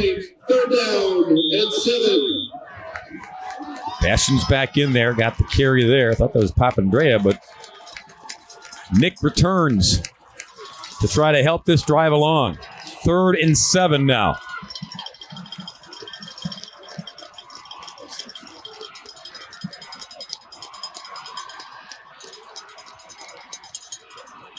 Duranzo, corner shot to the end zone. And out of the end zone, incomplete. Tried to go to Jake Hauer again. Jake Hauer again. Why not? I mean, he won the wrestling match the last time. Not this time, however. Just ran out of real estate in that corner. And same matchup, Dan. Almost a carbon copy. Going at it with Brad Tobin. Brad Tobin's going to see number 2 jerseys in his sleep. Nightmare. John Mack, field goal try. from the 24. So a 34-yard attempt to bump their lead to 6.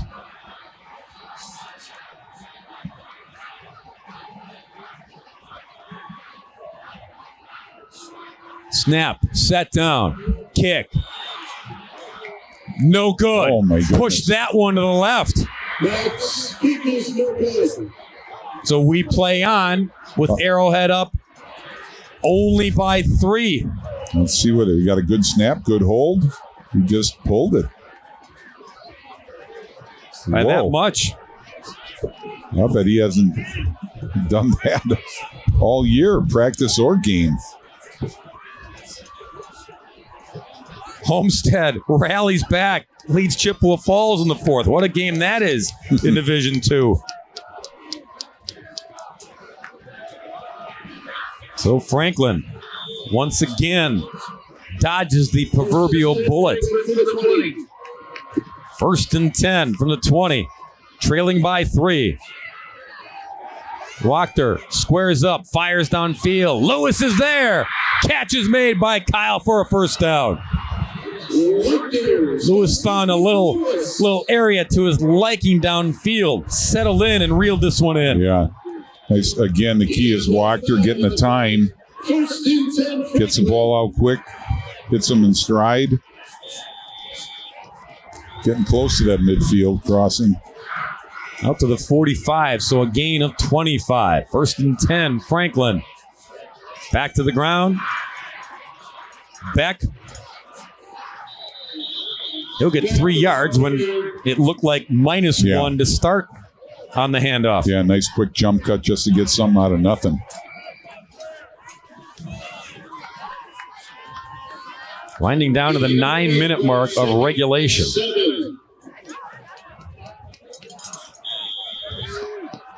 Second and 7.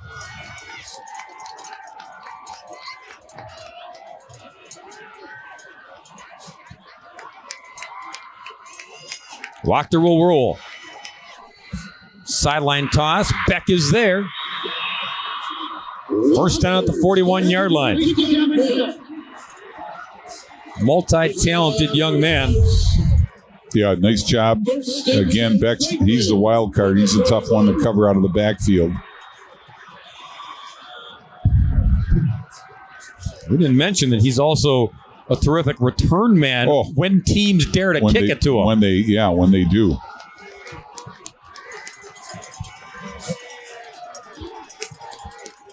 First and 10 at the 41.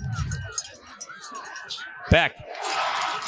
Noah Harvey. Wow, coming off the edge. Noah Harvey, what a great job. That's worth a little self-celebration there. That's a terrific tackle. Yeah, you're shooting your safety off the edge here. Wow. Great play. Only a junior. Greg Malling said he's suffering some growing pains. I think he's growing up. Yeah, he's growing up now. Looking good. 2nd and 9. Kelch in motion. They fake it to him. They give it to Beck. Beck trying to use it. And not much. Great pursuit by all the Warhawks, D. Teddy Orlando got the tackle. Yeah. Noah Harvey was chasing from behind. Yeah, Harvey forced him out there, and Teddy Orlando came up and got the tackle. 2 on the play. 3rd and 7. West in control against Badger. Game was tied early. In fact, Badger had 7-0 lead, so West has scored 4 unanswered touchdowns. Wolverines trying to get back to the D2 title game. 3rd and 7 here. And timeout called by the Warhawks. So they're first. Must have seen something in that matchup that he didn't like. Sal Logie wants to get that corrected before the ball snapped. Tune in to Time Warner Cable Sports Channel Saturday, tomorrow, live at 6 p.m. for the WIAA Boys State Volleyball Championship. This will be the first WIAA State final ever produced by our channel. And we're proud to bring this match to our viewers. Now, we won't know the matchup until Saturday afternoon, so pay attention to our Twitter account For that info, Time Warner Cable Sports Channel, your home for high school sports. One of the teams that could make it is the host school here, Kettle Moraine. Yep. They will play New Berlin United in the first semifinal tomorrow morning. Brookfield East, they advanced, and they await the winner of Kaukauna and Marquette. So the Final Four being decided this evening. Semifinals tomorrow, and then that final, you can catch it at 6 p.m. tomorrow. 3rd and 7. Wachter looking for first down yardage, and I think he got it.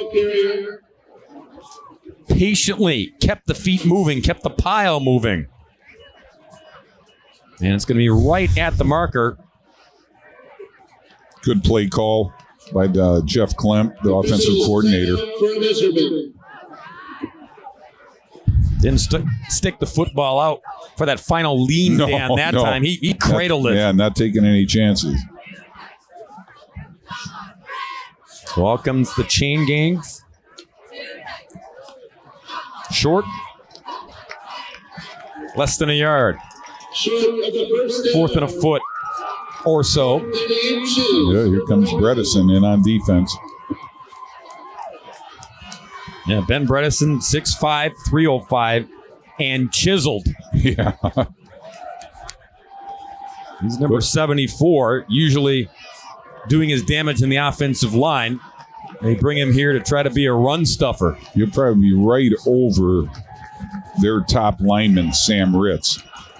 There you see Bredesen looking for a key stop for Arrowhead. High snap. Back. A grinder to the 30 just does get the first down. You hit the nail on the head, Bob. That's a grinder run. He got just enough to the 30. And really, Arrowhead made him earn every inch. Yeah. Yeah, Eric Wolfile just about stood him up in the hole. Franklin doesn't care how, just the fact that it's 1st and 10 from the 30. Wachter. Play breaks down. On the move. Look at this run. Tripped up short of the 20. Gain of 9 when it's all said and done. Teddy Orlando on the tackle, but Wachter, again, wanted to pass the whole way. Yeah, definitely a pass play. Good protection at first. When it broke down, though, he knows what to do with the ball. Yeah, he was disappointed with the ankle tackle. He thought he could have taken it. Oh, yeah. Gain of 8, 2nd and 2. Gavin Beck pushes his way close to the 20-yard line, close to another first down.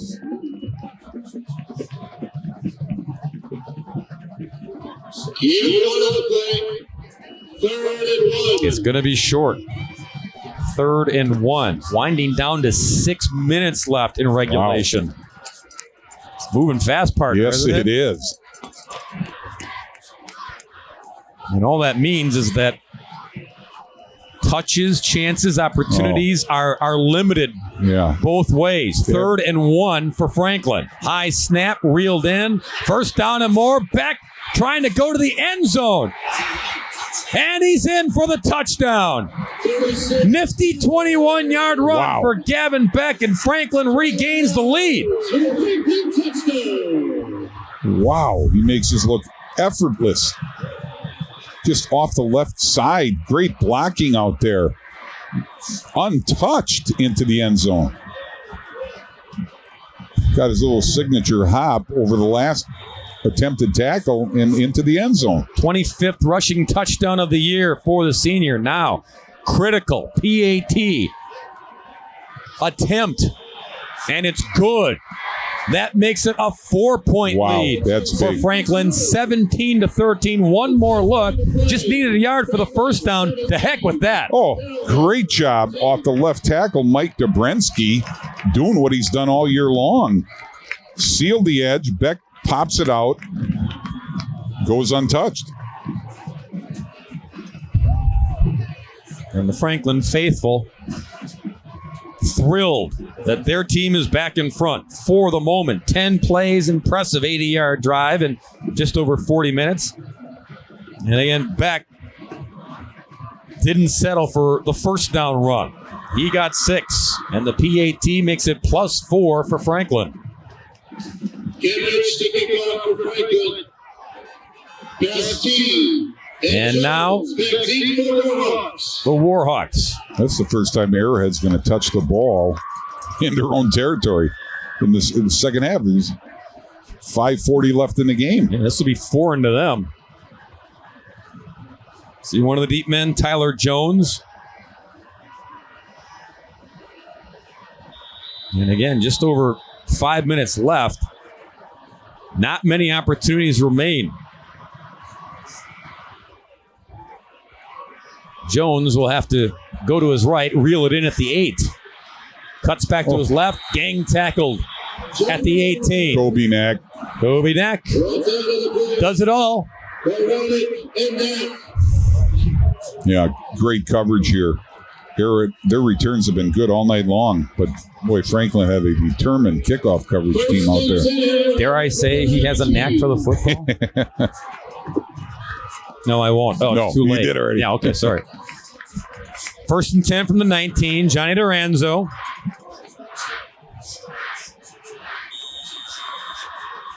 Again, these seniors, they've been in pressure situations, big ball games, nothing new. Going for the big one. And Perrette, does he make the catch? Yes, he does. Second time tonight, number 1 comes up with an outstanding catch. Wow. Yeah, you can see Johnny Duranzo just airs it out, puts it right where only he could catch it. And then terrific cradle on his body so it doesn't pop loose. And you were saying before, Bob, that these guys are no stranger to late game heroics. From the 40, Bastion weaves back for a gain of 1. But that's it. It'll be 2nd down and 9. Gain of 1, 2nd and 9. 5 minutes left in regulation.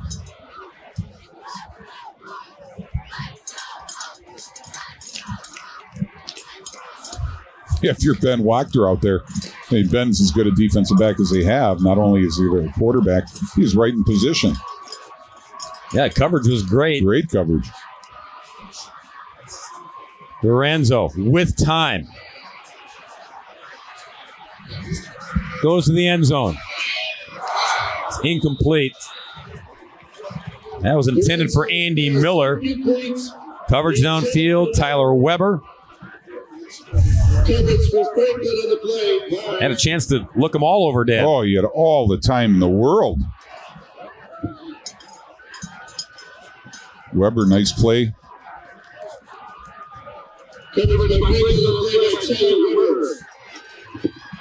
3rd and 9. Homestead, it's a final in Division II. They beat Chippewa Falls, came back to do it, and the Highlanders are in the state title game. 3rd and 9. Perrette, catch and carry down to the 26. He's got another first down. Well, number 1 is coming through with clutch plays and clutch catches. Keeps this drive alive. And a fresh set of downs for the Warhawks. 1st and 10 from the 26. Little give straight ahead to Papandrea. Jitterbugs his way to the 25. Winding down to 4 minutes left in regulation. And you get the feeling, Dan, it's touchdown or bust here for Arrowhead. And now timeout called by Franklin. They want to 12 guys on the field. Yeah. They had to get that guy off. So both sides with 2 timeouts remaining each here in the 4th quarter. Yeah, and this is where that Arrowhead offensive line, which Coach Malling has always said is the key to everything, needs to take over. And they have been. They've been giving Duranzo time. They've been opening up the holes they need to open up. So, it's do or die with that line right now in the last 3:53. And these receivers, again, they've got a stable of them, and they have all made big catches. And Justin Perrette in particular, he's showing a little flair for the dramatic, making his catches tonight. He's been money down the stretch here. But now, Arrowhead, they'll need somebody to be money and cash in the end zone. Yeah, and if you're Franklin, you need somebody to make a play. 2nd and 9.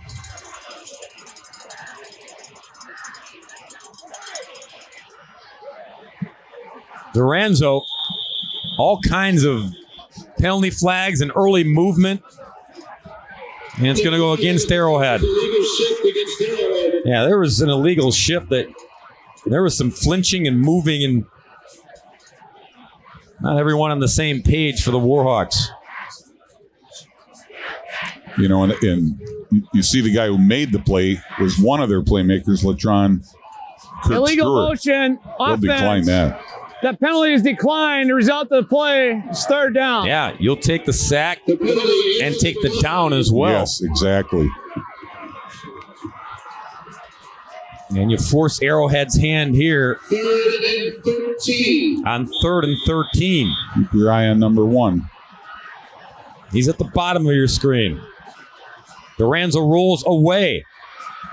Now looks his way and fires his way, and it's catch was made, but a penalty flag. You got an lineman downfield. Yep. And that'll wipe it away. The catch would have been at the 20, would have been 3 yards shy regardless. But now, a chance to move Arrowhead back even further.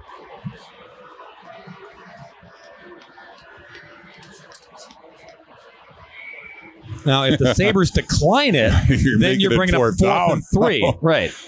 Oh. So that's a tough one. Do you want the down? Do you want to move them backwards and give them another shot here on 3rd down? And Lewis Brown he'll get all his options available. Mike Arndt will sort it all out with the Sabres head coach. Take him back, he said. Is that what you would do, coach? At this point, I would. Yeah. Yeah. We got a good enough defense. An eligible member of the offense downfield. The penalty is 5 yards from the previous spots. 3rd down. Another look, because Duranzo had to run around and buy all this time. You can see DJ Dean, their center, got downfield. And if Duranzo goes there right away, then it's okay. But nobody home on that side. All right. 3rd and 18 now. Duranzo in trouble, gets hit, lets it fly. Perrette is hit in the end zone, and that'll be pass interference. And a break for Arrowhead because this ball had no chance to get there. No. None. Wachter just ran into Perrette. And again, that's where the football ended up. Yeah. No chance. Pass interference, defense. Penalty is 15 yards to the previous spot. Still 3rd down. Not a 1st down, though. But a do-over on the down. Yeah. So you get 3rd and 4 from the 20-yard line. Certainly more manageable here. Quick hitter. 1st down. Down to the 6. It'll be 1st and goal. Tyler Jones right there for the grab. They hit this one time earlier in the first half. This turns into a pop pass.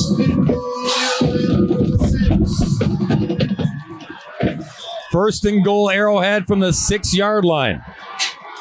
3 minutes and change remaining.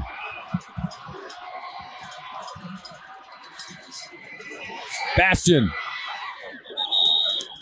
inside the 5. Castine, the ball carrier. And then gobble up by the Sabres.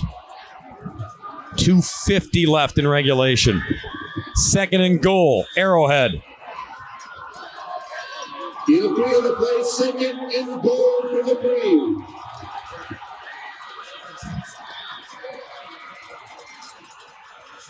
Duranzo wanted to throw.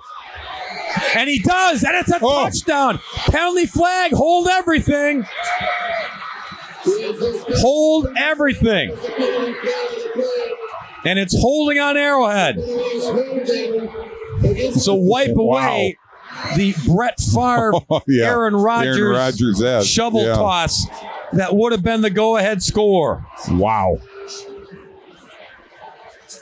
Holding offense, 10-yard penalty from the spot of the foul. Repeat the down. Talk about ad-libbing a play. Yeah. This was meant to be a pass, nothing there, then maybe a run, There's your and hold. then this. Yeah. It was fun while it lasted. Yeah, you know Johnny Duranzo is going to be involved in this one way or the other, either running or throwing right now. Now it's back at the 19, 2nd and goal from there. Perrette. Catch is made, and now they're back down inside the 5. It'll be 3rd and goal. 3rd and goal for the 5. 2:12 left. Field goal won't cut it here at this late stage. 2 down territory. 3rd and goal, Arrowhead. Duranzo fires to the corner. It's caught by Perrette. No, it's dropped.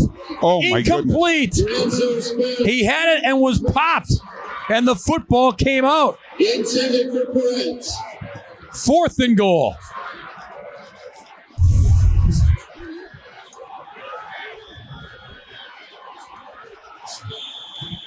Wow. Went up. Yeah. Had it for a moment and couldn't find the handle. Ball game here. Ball game here indeed. 4th and goal from the 4. Duranzo buying time, looking, firing. Catch is made for the touchdown. Bastion came back to help his quarterback out. And Arrowhead regains the lead at 19-17. Johnny Duranzo. Well, you can see Duranzo pick him up off of the right side here. He's looking left, scanning the whole field. Then he picks up Bastion at the last second. Nick came back in the nick of time to help his quarterback out, who was in dire straits. And Arrowhead has the lead with 1:47 to go. Mac, PAT, is good. 20-17, Arrowhead. Backs against the wall, season on the line, and Johnny Duranzo kept it all alive. Wow, look at this play. Picks him up at the last second.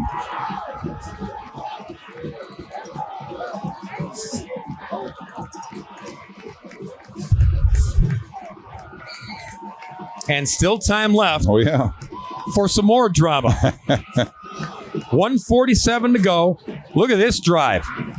12 plays, 82 yards, just under 4 minutes. And Duranzo on 4th and goal from the 4. And remember, they were there. Yeah. Had a touchdown. Went backwards on the penalty. Yep. Got a chunk of it back. Yep. Pass interference call. Bailed them out. Weird, wild stuff, folks. But somehow, Arrowhead prevails. Waukesha West is a winner. It's a final over Lake Geneva Badger. That means it's Homestead and Waukesha West for the D2 title. That'll be good. Yes, it will. Mac to kick. Franklin has 2 timeouts remaining. Line drive on the carpeting. Oh boy. From the 1. It's Beck. Look out, wall in front. Beck on the cutback. Good return considering out to the 34-yard line. No kidding. That looked like disaster when they bobbled it. Hastings on the stop for Arrowhead. 1:39 to go. Watch Beck once he finds the handle. Yeah, about the 1 yard line. He's just a patient runner. Knows when to burst. Found all the white jerseys and just followed the caravan. All right, the Sabres, their unbeaten season and a trip to state hanging in the balance. Ben Wachter, the senior quarterback, takes the snap. A wobbler, look out. And it's incomplete. Teddy Orlando almost picked it. Yeah, he was almost like he was fueling a punt on a fair catch. It was intended for Beck. And if Orlando gets that, ball game. Dangerous throw across field. Ball's at the 34, 2nd and 10.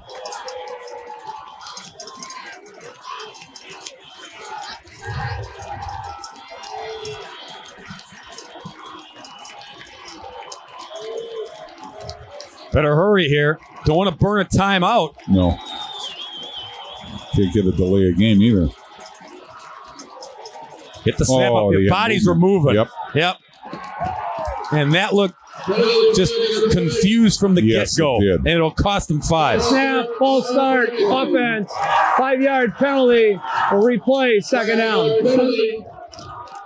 This is the ball back to the 29-yard line. Back to the 29, making it 2nd and 15.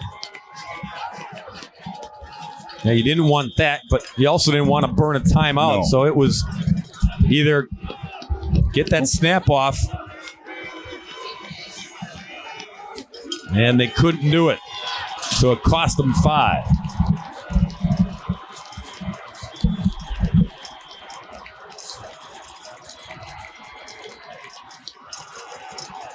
Ben Wachter out of the pocket, and down he goes.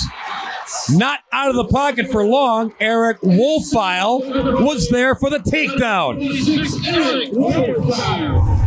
Well, you'll see you're only rushing 3, but Wolfile just keeps working and working. Comes off the block for the sack. Now they spotted the ball and they run the clock. It's winding down to a minute left. 3rd and 16 for Franklin. Want to get at least some of this. Wachter on the move. Finds Beck. Fighting for extra yards. He's tackled short of the first down at the 42. Timeout Franklin. They have to burn it here. 1 remaining. 4th and 2 coming up with 43 seconds left. Yeah, Wachter buys some time here. Does everything he can to extend the play. Great catch by Beck. And then he fights hard for an extra yard. Orlando grabbed him down by the ankle, did not let go. And that was key because it forced that timeout and forces this 4th and 2. Kimberly will be back at state. They handle Marquette 49-20. Chance to defend their title. Will it be against Arrowhead again? We'll find out in 43 seconds or more if we go to overtime. Could be decided here. 4th and 2 for Franklin. Got to get just past the 44-yard line.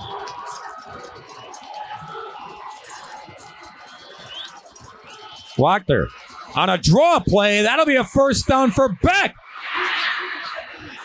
And down inside the 35 he goes. First down and then some, folks. Little misdirection here. Caught everyone by surprise. Great play calling. 1st and 10, Franklin. Wow. For the 31. A spot at the 31-yard line.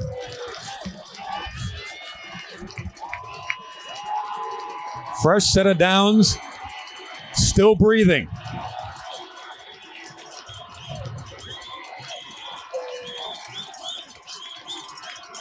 Wachter barks out the signals. On the cutback, he won't get much. Back to the line of scrimmage he goes. Clock is rolling here, and now they'll blow it dead. Timeout Franklin. That's it. Out of timeouts. Yeah, it was a design quarterback keeper on that, but Arrowhead did a nice job of stuff in the middle. All right, Dan, now no timeouts left, so you have to be somewhat careful here. Yeah. And you want to make sure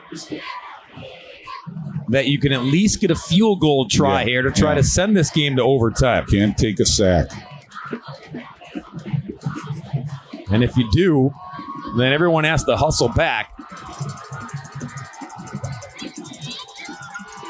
It'll be 2nd down and 11 from the 32. And if you're going to do a field goal try, it goes without saying, but we'll say it. You got to get closer than this. Oh, yeah. You got to pick up 10 more yards. I mean, Genrich hit the 42-yarder, so he's got a good leg to end the first half. Wachter on 2nd and 11. Quarterback draw. Number 4 straight ahead. And tackled at the 26-yard line. Bodies will umpile in a hurry. It'll be 3rd down and about 7. And Wachter will just spike it. Whoa. He just made it 4th down. Yes, he did.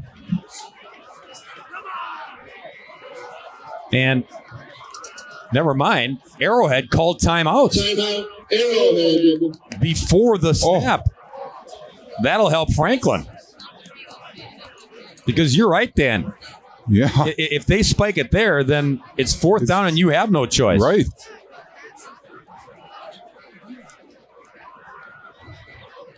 So,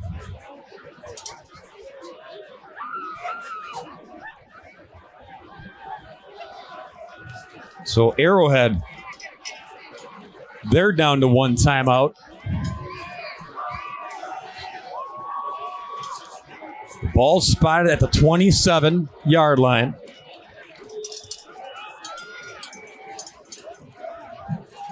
The first down marker is at the 22. So there you see 3rd down. Again, that play, that spike play, didn't count because Arrowhead burned the timeout prior to it. You try and find Beck somewhere. Wachter with time. Downfield, going for Beck. He's got it. And he's popped inside the 5, short of the goal line. Gotta hurry. Ball's marked. 6 seconds left. Wachter. And hold on here. They stopped the clock to get everyone set. No field goal try here. Franklin trying to win it here in regulation. They wind the clock. Wachter spikes it. And 3 seconds left. So now what do? Win it or try to send it to overtime? Arrowhead will call timeout to slow down the chaos for a second. But go back to Beck over the middle, made the catch, had a head of steam, almost took it in for the game-winning touchdown. But Arrowhead secondary closed in a hurry. Take another look at it here. Right here. You knew he's going to try to find Beck in the middle of the field. He does perfectly. Puts it right there. Just shy. A 1. Oh. So they're going to put 6 seconds back on the clock. I'd run a play. You can run a play here yet. You can, but can you? Well, it has to be a it has throw. To be a pass play. I mean, it's got to be a pass play. If it's a run play and you don't get it, then it's over. You're done. Well, you got a shot at a quick slant or something here. You're going to try it. And Beck going to take the snap. Will he throw it? No, it's over his head. Beck loose football, and the game will end with Arrowhead winning it and going to state. Unbelievable. Goodness. Absolutely unbelievable. Gavin Beck came in to take the snap, and we'll never know if he was going to throw it or try to run in to win it. The clock goes to triple zeros, and it's over, and Arrowhead survives. What a game. And Franklin on the 1 yard line. What a game. That's how it ends. And well, this is no words. And the snap stand have been flawless all night long from their center, Sam Ritz. I mean, he's one of the best.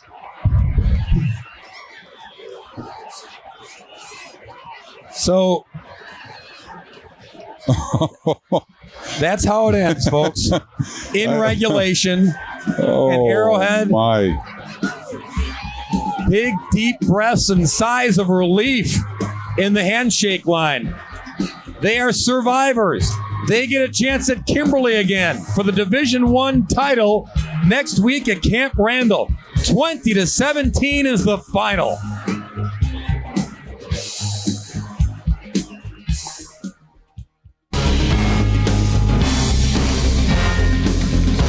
Just another football game here in Wisconsin, Dan. Yeah, just a regular game. My goodness. 20-17, the final. Arrowhead is going to state. And there it is. The bracket is official.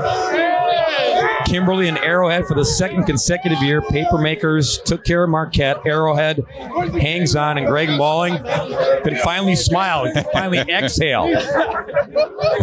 What a football game this was. And it almost went the other way with Franklin knocking on the door at the 1 yard line. And you just saw how this one ended with the high snap.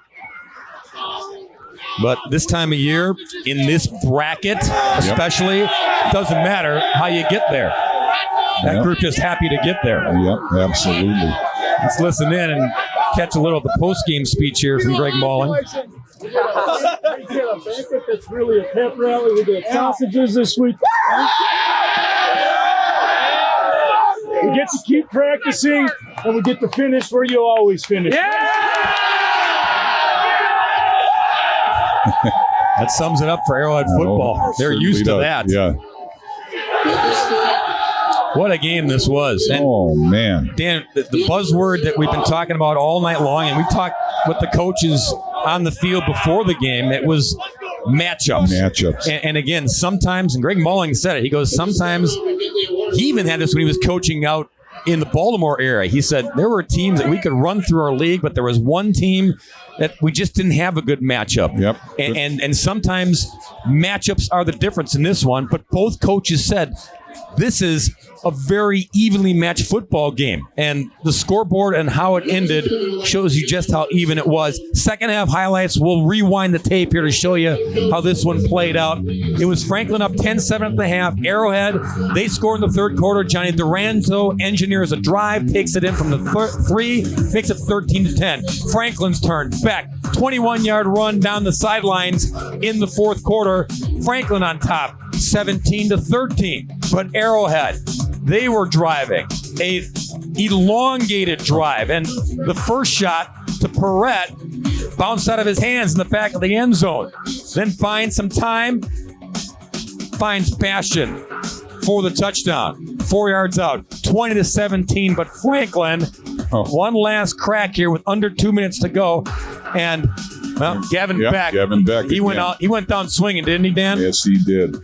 Big run to get him closer, and then this big catch over the middle down to the 1. Yeah, 9 times out of 10, he ends up in the end zone, but Johnny Mack gives him a big hit, and he goes down on the 1. And then it was like a fire drill there. Everybody racing downfield. They slowed things down and then took this snap.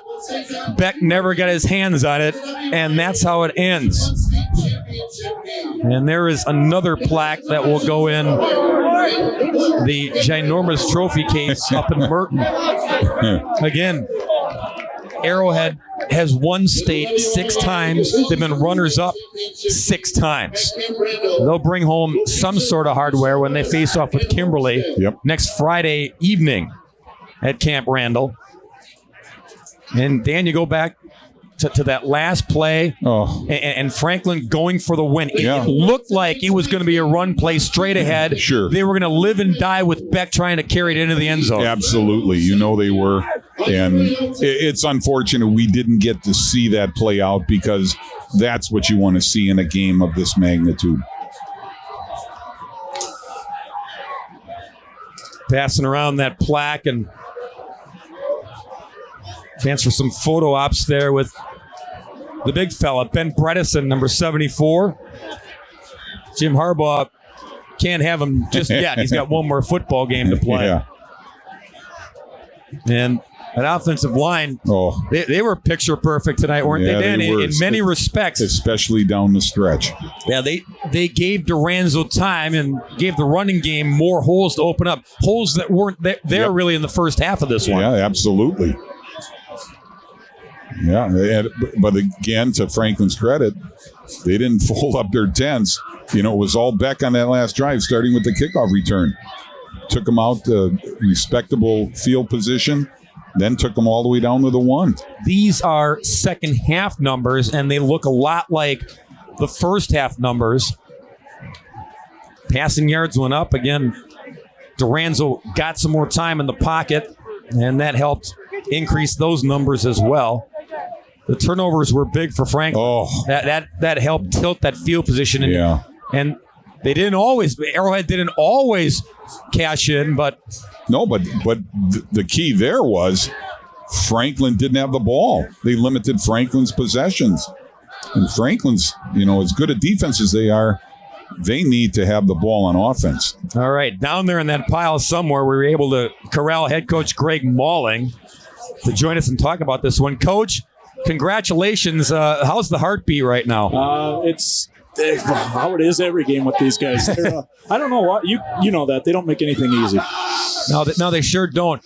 Talk about the drive though that you guys got with the go-ahead touchdown. Duranzo, we've been talking about the offensive line, giving him more time to give him more time to look downfield, to go through all the reads. Yeah, no, the offensive line did a great job. And, and Johnny's Johnny, and he he looks to make plays, and that's the nice thing. These guys have played together so long. I think Nick Bastine knows, where to move and to keep moving, and they just keep it alive for Johnny. Coach Malling, we talked a little bit even right before the game about how, matchups, and we all said your team's matched up. Would you agree with that? Yeah, no, I think so, definitely. That's like we were talking. I think size-wise, speed-wise, all that. We're almost clones of each other. Yeah. It was a crazy game, and I heard you talking earlier too about limiting possessions, and that. We wish we would have finished drives better, but offensively, that was one of the goals. Was just we talked about 10 yards at a time and just chew up the clock and keep that offense off the field because that's a great offense they have. Coach, got to give some props to number 1 on your roster, Justin Perrette. My goodness, some of the catches he made were like right out of a circus act. Yeah, no, and that's again that connection. He and Johnny have a lot of good chemistry, and Justin's just he's a heck of an athlete, and he's always able to get himself open. Well, we were talking to you before the game tonight, and I asked you point blank, hey, when the seeds came out and you got that number 3 seed, and you admitted it, you said, hey, I wasn't happy with it, but your guys, this is the impressive thing, your guys, they just let it roll off their back, and now forget all the seeds, you're back at state. Yeah, no, and you're right, and you know how it is. Kids are much better adults sometimes. Yes, sir. We are, and I'm a baby about it, and they just said, let's just have fun, and they made it all about fun the last couple of weeks, and it's just changed the way we've played. Well, Coach, congratulations. Short bus ride back up Highway 83 for you guys, but then you get to, like you said, you get to keep practicing. You get to keep playing here in mid-November. Absolutely, and this is a really special group of seniors. We've enjoyed every minute with them, and it's nice to be able to string that out just a little bit longer, and it's nice to be able to see Kimberly again. We have nothing but respect for them and Coach Jones, and it'll be fun. Paper Makers and Warhawks, Part 2 once again. Greg, congratulations. Thanks for the time. Thank you very much. Yeah, congrats. Greg Malling, the head coach of the Arrowhead Warhawks. Family and friends down on the field here at Vogt Field. And we're going to track down the quarterback of this Warhawks offense that helped engineer the game-winning drive, Johnny Duranzo. And there he is, number 12. And Johnny, congratulations. I asked you how the ankle was before the game. You said it was A-OK. Boy, who knew you would have to be running around as much as you did to try to keep some of those plays alive, huh? Yeah, they got a great D-line. They're fast, they're big, they're strong, they got it all. It's a great team we just played. Johnny, on that last touchdown pass to Bastian, obviously he wasn't your first read. Tell us a little bit about the chemistry you have between Nick and the other receivers, where they know when things are breaking down to get into an area where you can hit them. Oh, once the receivers see me scrambling, they know they just got to find some grass, and Nick always does it. He did it last week, we did it this week.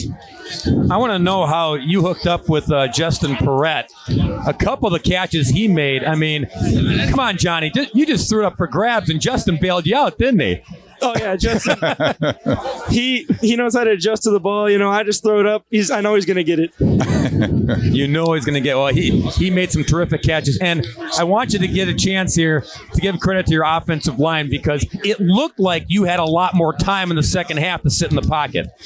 Yeah, I thought we fixed some things in the locker room and at halftime there, and they really stepped it up and gave me a lot of time. I had more time than I probably needed, but all of it helps. Well, Johnny, you get one more trip to state as a senior. You've been there before, but what is this trip going to mean for you? I want to finish on a good note. I've had a pretty fun career here with all my teammates, all the teams I've been through. I think we got a pretty good team here. All right, paper makers once again, young man. Go start studying for Kimberly next week. Congratulations on the win tonight. Thank you. That's Johnny Duranzo, quarterback of this Warhawk team. What a night he had. And now Justin Perrette joins us from the sideline. 12, handing it off to number 1. Justin, congratulations. I want to know how you saw the football a couple times when it was sailing over your head and it was coming over your shoulder. Those were tremendous catches, young man. Thank you so much. I knew Johnny was going to throw it up. He trusts me. I trust him. The line gave him enough time. I just happened to come down with it.